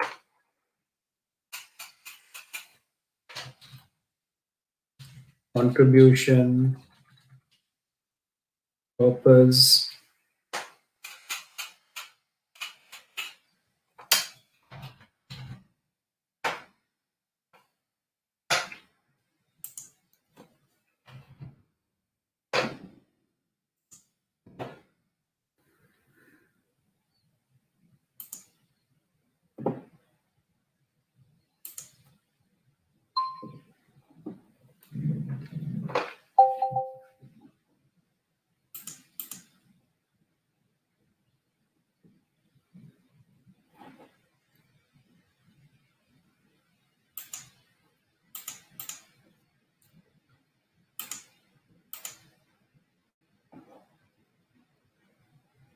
Okay, so I have copied those items in the new post that I have done on the community. So if you want to just copy and paste these headings and take some time to write about these things for your research. Okay, so let's take, say, 5 minutes to work on this. And I see that we are kind of reaching the end of 3 hours, but I'll probably take a little bit more time so that we can also, at least we can finish the abstract properly, and we can get on to the introduction section probably in the next session.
Okay, so I think you would have got a bit of time to start with your write-up. What I also have is also, this was just one example of the literature of the abstract that I found, which I thought I should share with you. But there are other things as well. Like if you, for example, look at what I would include in my abstract. So I will have something similar headings. So I'll start off with the problem.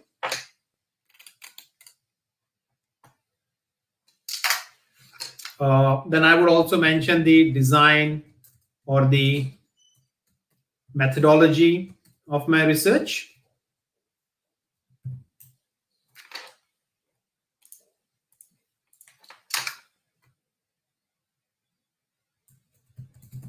We can also include the findings from your study.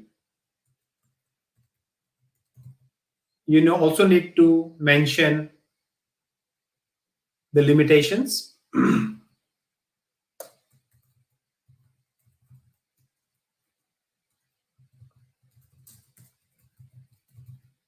One thing that SLR should also include is the managerial implications, which is how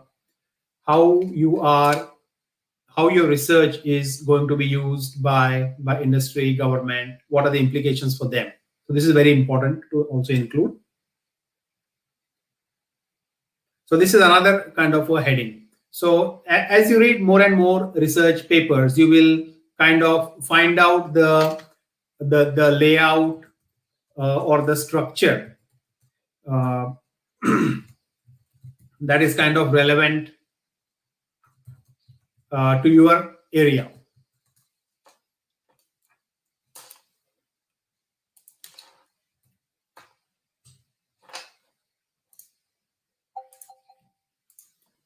Okay, so basically that is what you should cover in the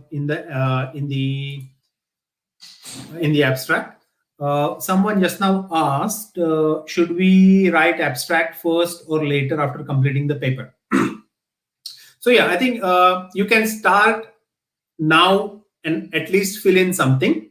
And as you progress with your research, you will have more information which can then be kind of added to the abstract. So it is like I said, it is an evolving document. It will not be a final version by the end of today. Rodrigue Kaki mentioned that I have seen some systematic review protocol published as a paper. Can we do it? So I'm not sure if you're referring to just only publishing the protocol or publishing the protocol as part of your systematic literature review. Yeah, as part of your systematic review, you have to include the protocol as well as the findings by following that protocol.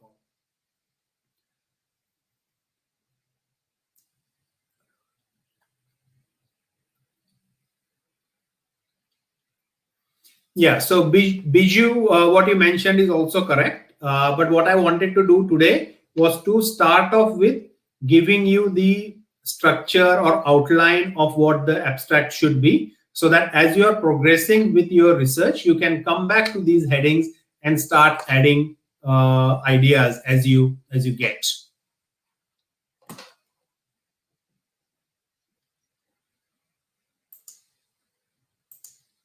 Can all of you hear me?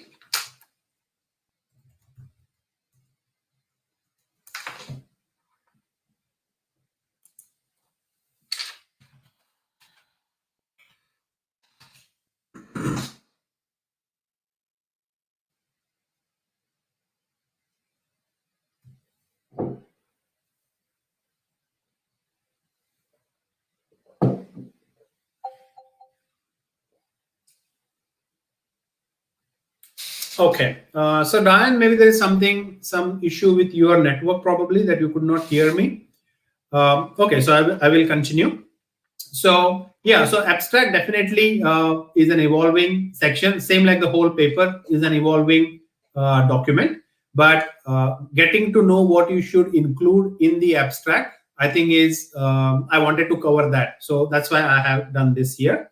And you can start adding more information as you progress. Okay, so that was the bit of abstract. So if I were to write my abstract based upon whatever information I have now, okay, and I have actually not looked into what has happened in the field of blockchain and marketing, but I know that there is not much happened. So I know that that is an area that I can work on. So Amanpreet mentioned a question: can we use Prisma? Yes, you can use Prisma. There is some other frameworks as well, like Pico, Spider, and so on. But we will use that in the later stage, not in the today's session. So I will cover that as well. Don't worry. Okay, so problem. I think I could simply say that the area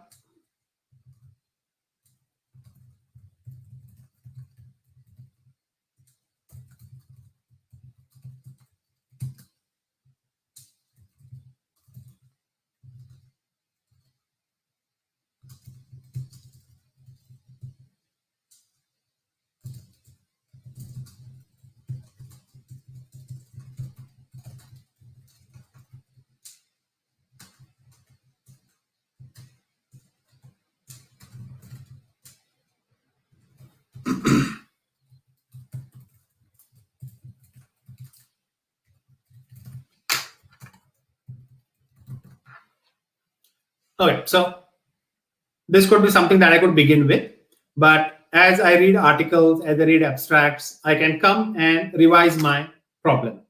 Okay, so at least I can write this much for now. Next bit, design or methodology. So I can say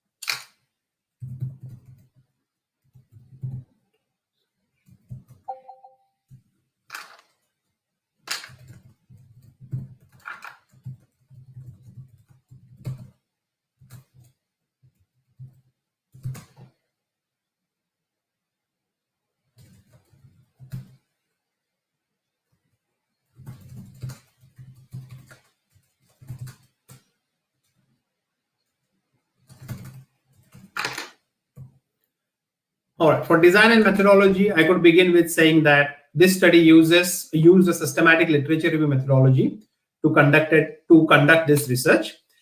As part of this study, we reviewed 300 papers published between 2010 and 2020. So at this stage, I don't know this number. Yeah, it may be 300 papers, it may be 200, it may be 100 papers. I'm not sure, but let me put some number for now. I can come back and change it later.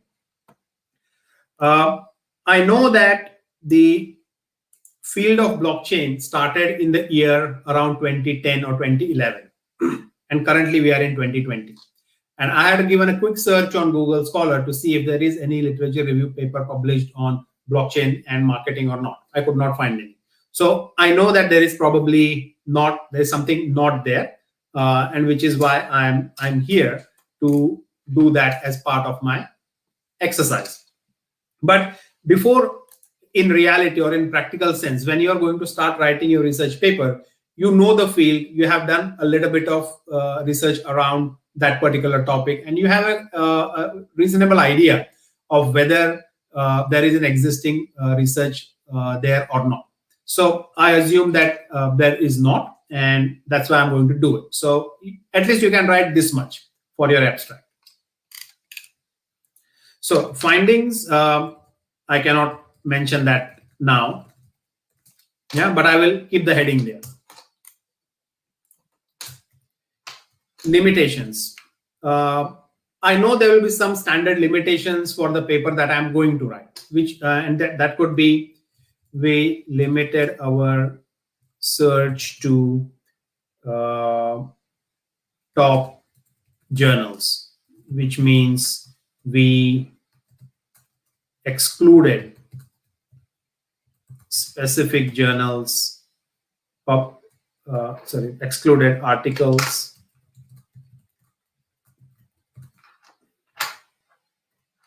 so you could mention something like this, because I know this is going to be a limitation. The other thing would be we only covered papers in English. Although many reviewers or many journals suggest you that you should keep the search broad and in multiple languages, but if you don't know the other language, it becomes very difficult to kind of incorporate that. So if you have a co-author which can understand another language, maybe it is good to search that in another language. So this could be some limitations that I could kind of say. Managerial implications. I think this you can write at this point as well. How do you think your research could be useful? You can say the findings from this research can be helpful to marketing executives who want to understand or apply blockchain technology in the field of marketing. Yeah, at least this is what I would think when I want to write my paper. This is the information, this is the value that I want to contribute to the community or to the industry from this research.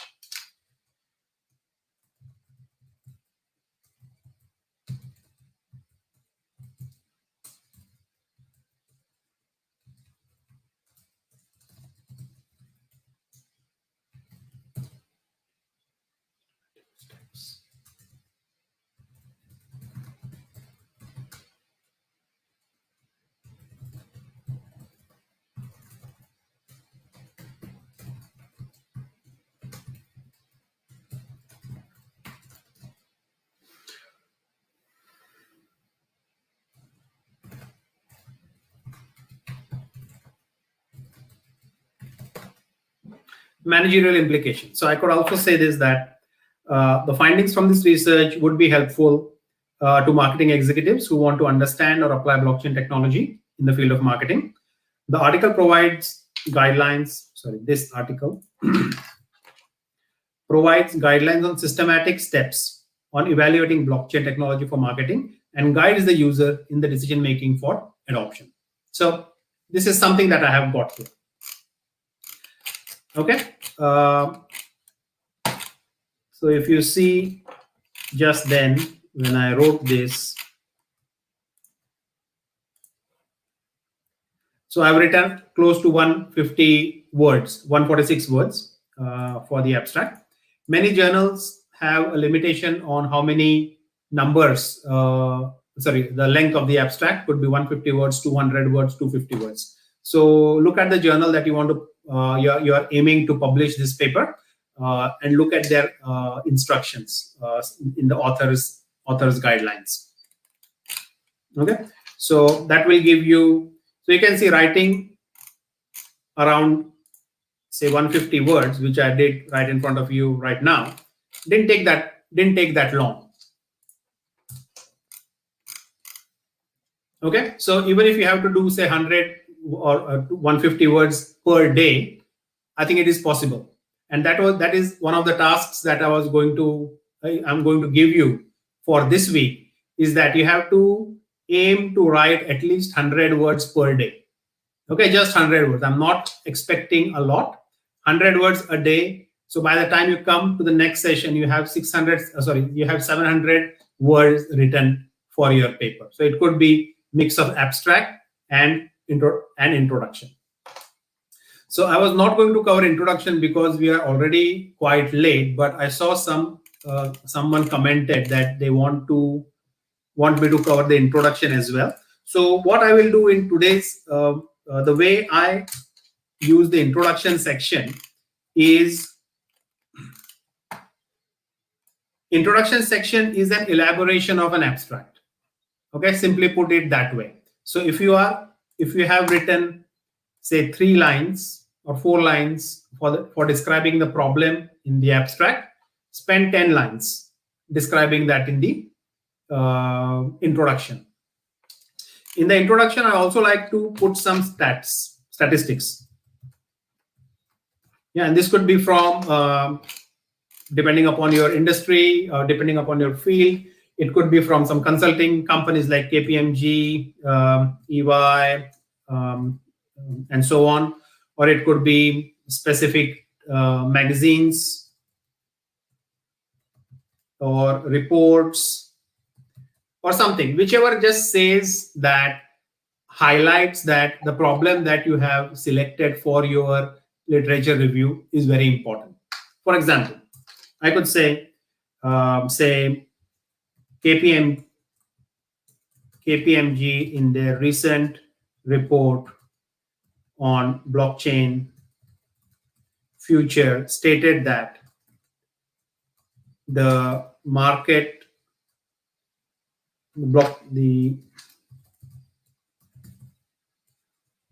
blockchain market by 2025 is going to be worth, say, 40 billion, some number. I mean, whatever that report has, I don't know the report yet, but something of this sort. Okay, so this is a broad statistics about probably your whole discipline, whole area.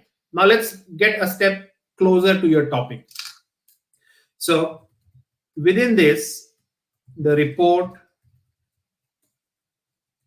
states that marketing and advertising is a promising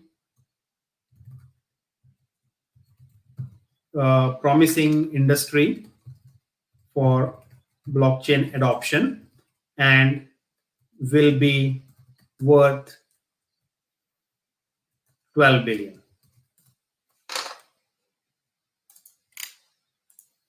Okay, so what I'm now doing by giving this statement is that the problem that my systematic literature review paper is going to address is worth $12 billion in 5 years' time. So I am addressing a very important problem, a problem that has a lot of market potential. So start thinking about how the research that you're going to do also has a practical side and has a value. So I prefer to have some statistics of this kind. And by doing this, what you are trying to do is mentioning that the problem is important, and it is not you are saying that the problem is important. Somebody else, a trusted party, a trusted authority in your industry, is stating that this is a big problem. Okay, and it is worth this many dollars or whatever. So include something like this in the introduction. That makes the problem this part very powerful. Okay. Similarly, when you go into design methodology, so here you mentioned systematic review, you can elaborate a little bit more. You can say, in this we identified 300 papers from these top journals from my field, from our field. These are all Q1 journals that we have selected, or we have selected some Q2 journals, like that. So again, that can also be introduced in the abstract, in the introduction. Similarly, you can go step by step with these other headings within the abstract that I have mentioned, and use that as a step to flesh it out a little bit more, explain it a little bit more, and do your introduction. So by doing this, excuse me. So by doing this thing, you will realize that there is a connection between the abstract and the introduction. When we do the next section next week, you will see the connection between introduction and the subsequent section. So that flow is very important, and it increases the readability of your paper. Okay, one thing I remember with the readability is don't write too long sentences. Okay, try to keep it limit to say 15 to 18 words. Yeah. If there is anything longer than that, the sentences, I mean, the readability of your document uh, drops substantially. You know, the call people just cannot uh, comprehend what you're trying to say if it is a really long sentence. So try to keep it short and think. Okay, so there's one very simple, funny question that I want to ask you now. Okay, and you can respond to in the chat window. Is do you know how many words do you speak in 1 minute? How many words or how many words am I speaking when I'm talking to you? In 1 minute, how many words do you speak? Just take a guess and answer in the chat window.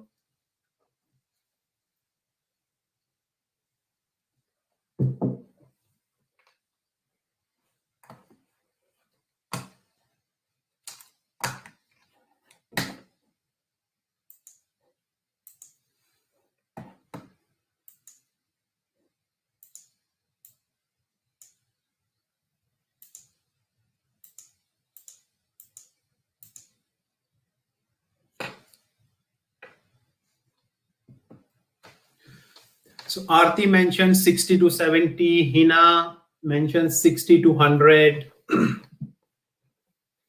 60,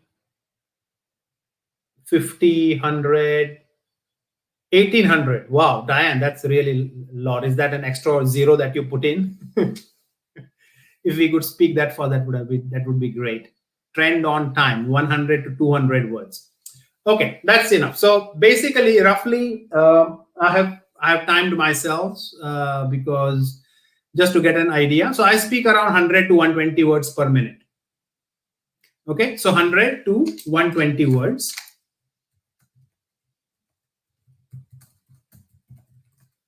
100 to 120 words per minute. So when I have given you the task for this week to write at least 100 words per day, I'm only asking 1 minute of your time. Yeah.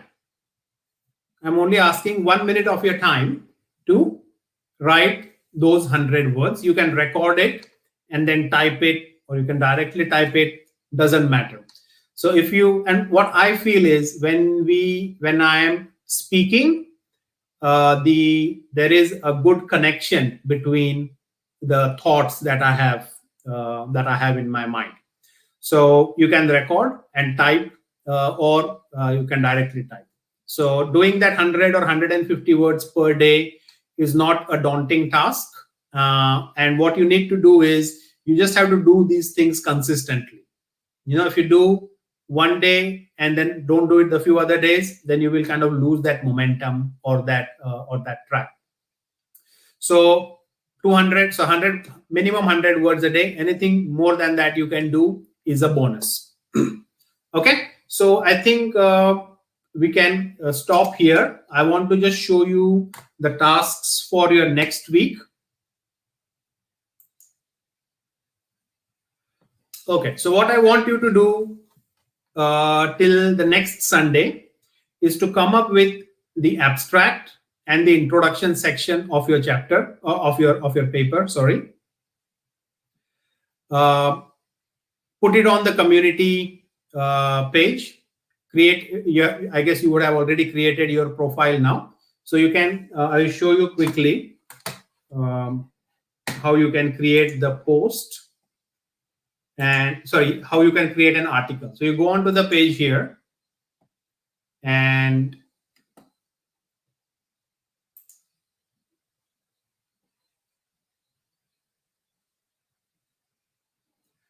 so go on here, and if you see at the bottom, there is a link that says expand to article. Okay, so click on that, and that would open this article. You can say, you can, for example, for me,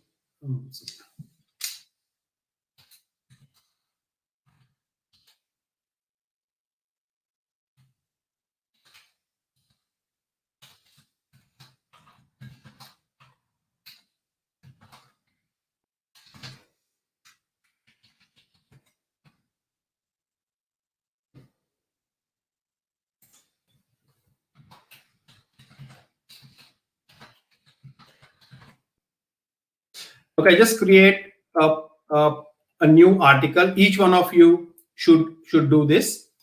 Create this article and write your abstract.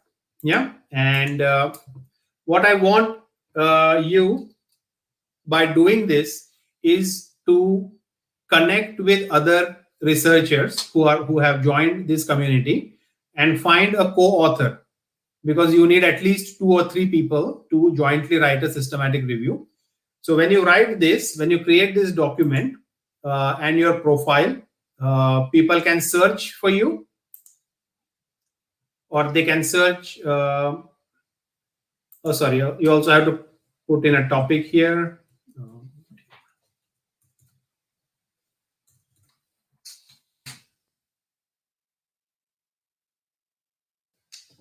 Put a topic and then post.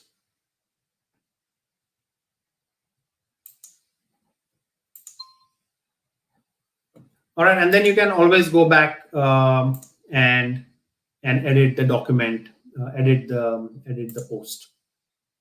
Okay, so there is an edit option here, but start adding your ideas and abstract and blockchain. Sorry, abstract and introduction to the section.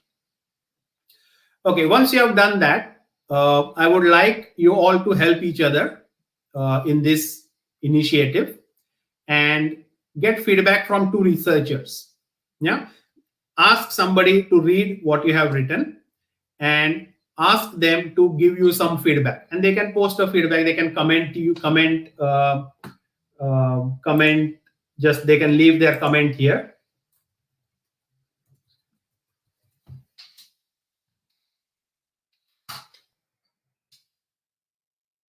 Yeah, so that I also know that others have worked with you. They have given you some feedback.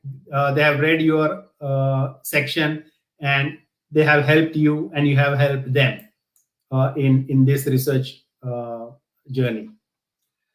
I also want you to complete your community profile properly. Write a short summary. Like one is the tagline, and another is the another is what you call the short summary. I think it is 300 characters that you can write. So there you can mention about your research topic, your research experience, whatever, but keep it to your research. Okay. How about Ramesh Krishnan asked, how about the privacy of our work? I think, Ramesh, we are in a very in a closed community here, right? So we cannot. I'm not letting others come in to this network. If you think that any of the work that you are doing is very sensitive, then probably you should not post it. But my intention was to, the way I am writing my paper completely live, I'm not very concerned or bothered about the privacy of the work. But if you have that as a concern, then I think I cannot help you on that front. But I hope that everyone who is part of this community behaves and acts in the right manner, right interests. Okay, so if you have any concerns, please don't share it. But it is not an empirical research that you are doing here. Here you are doing a systematic review article, which is the information or the research that somebody else has already written. And in a way, this could also be a proof that you have done the work, because it is already online. There is a date and time stamp on the work that you have added under your profile. So that is, I guess that that could be the way to do this. Nazia, I think you can check this video. It will be online on YouTube, so you can check anything that you might have missed. But all the things will be there in this from this session.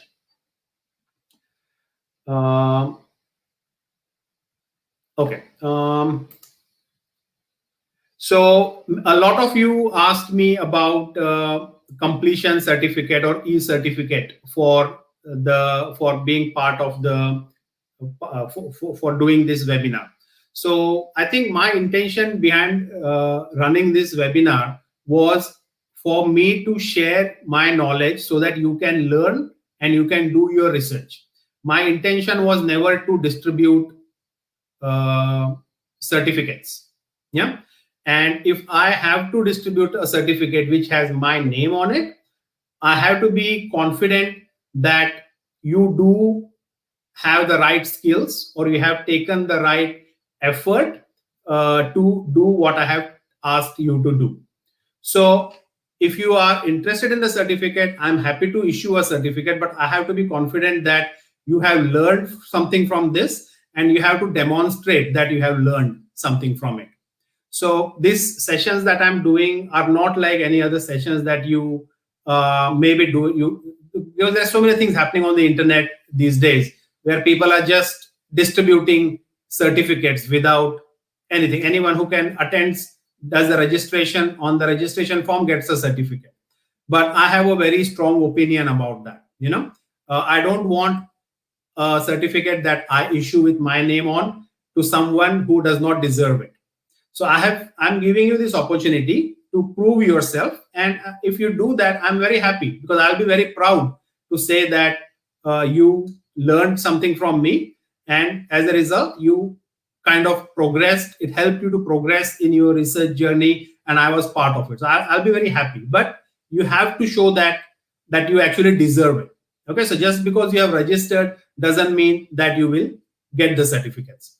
So you have to complete the tasks that I give every week diligently. And then at the end of the session, I've given sufficient time to catch up in case you, for some reason, cannot complete the task on time. So you have time till the 1st of October to complete the tasks. And if you're done, I'll very happily give you the certificate. And I'll be very proud that you are kind of one of my students. Although I cannot meet you physically, but I am there, and we have met each other online, and we're helping each other succeed.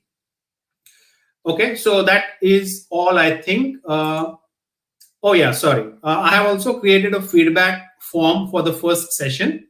I'll copy the link now. I hope you take some time to give me feedback on anything that you think could be improved in this session, so that I can incorporate that in the next session. Okay, so I'll just copy this. Give me 1 minute.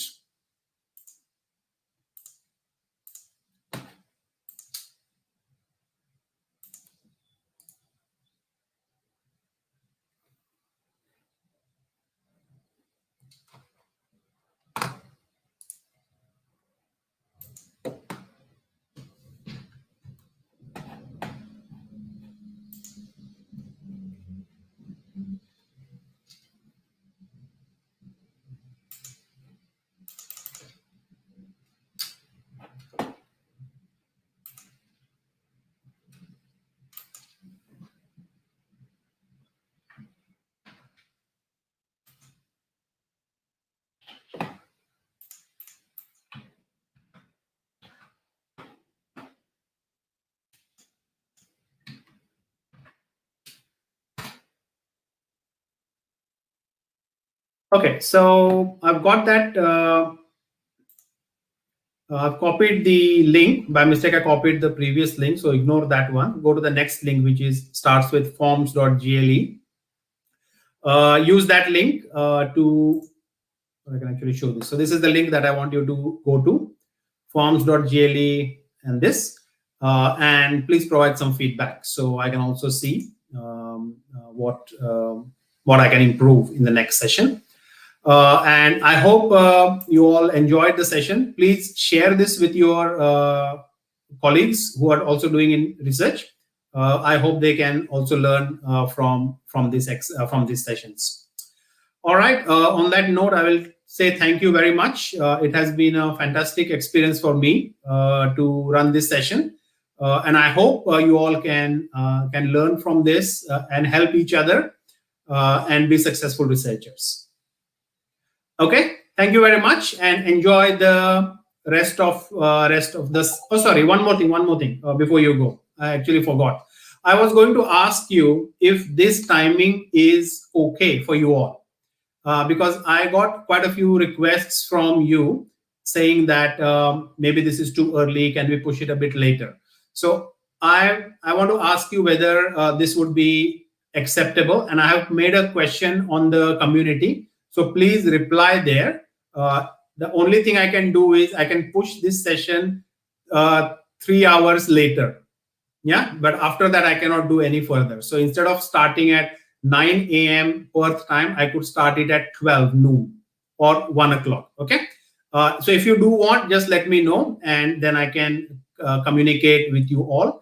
And keep in mind that please register to the community because I don't know whether the emails that are sent reach you or not. Okay. So with the community, at least I know when I post something, everyone will see it. So register that so that everyone gets all the information that I share. Okay. So thank you all very much and enjoy the rest of the Sunday. Thanks a lot. Bye-bye.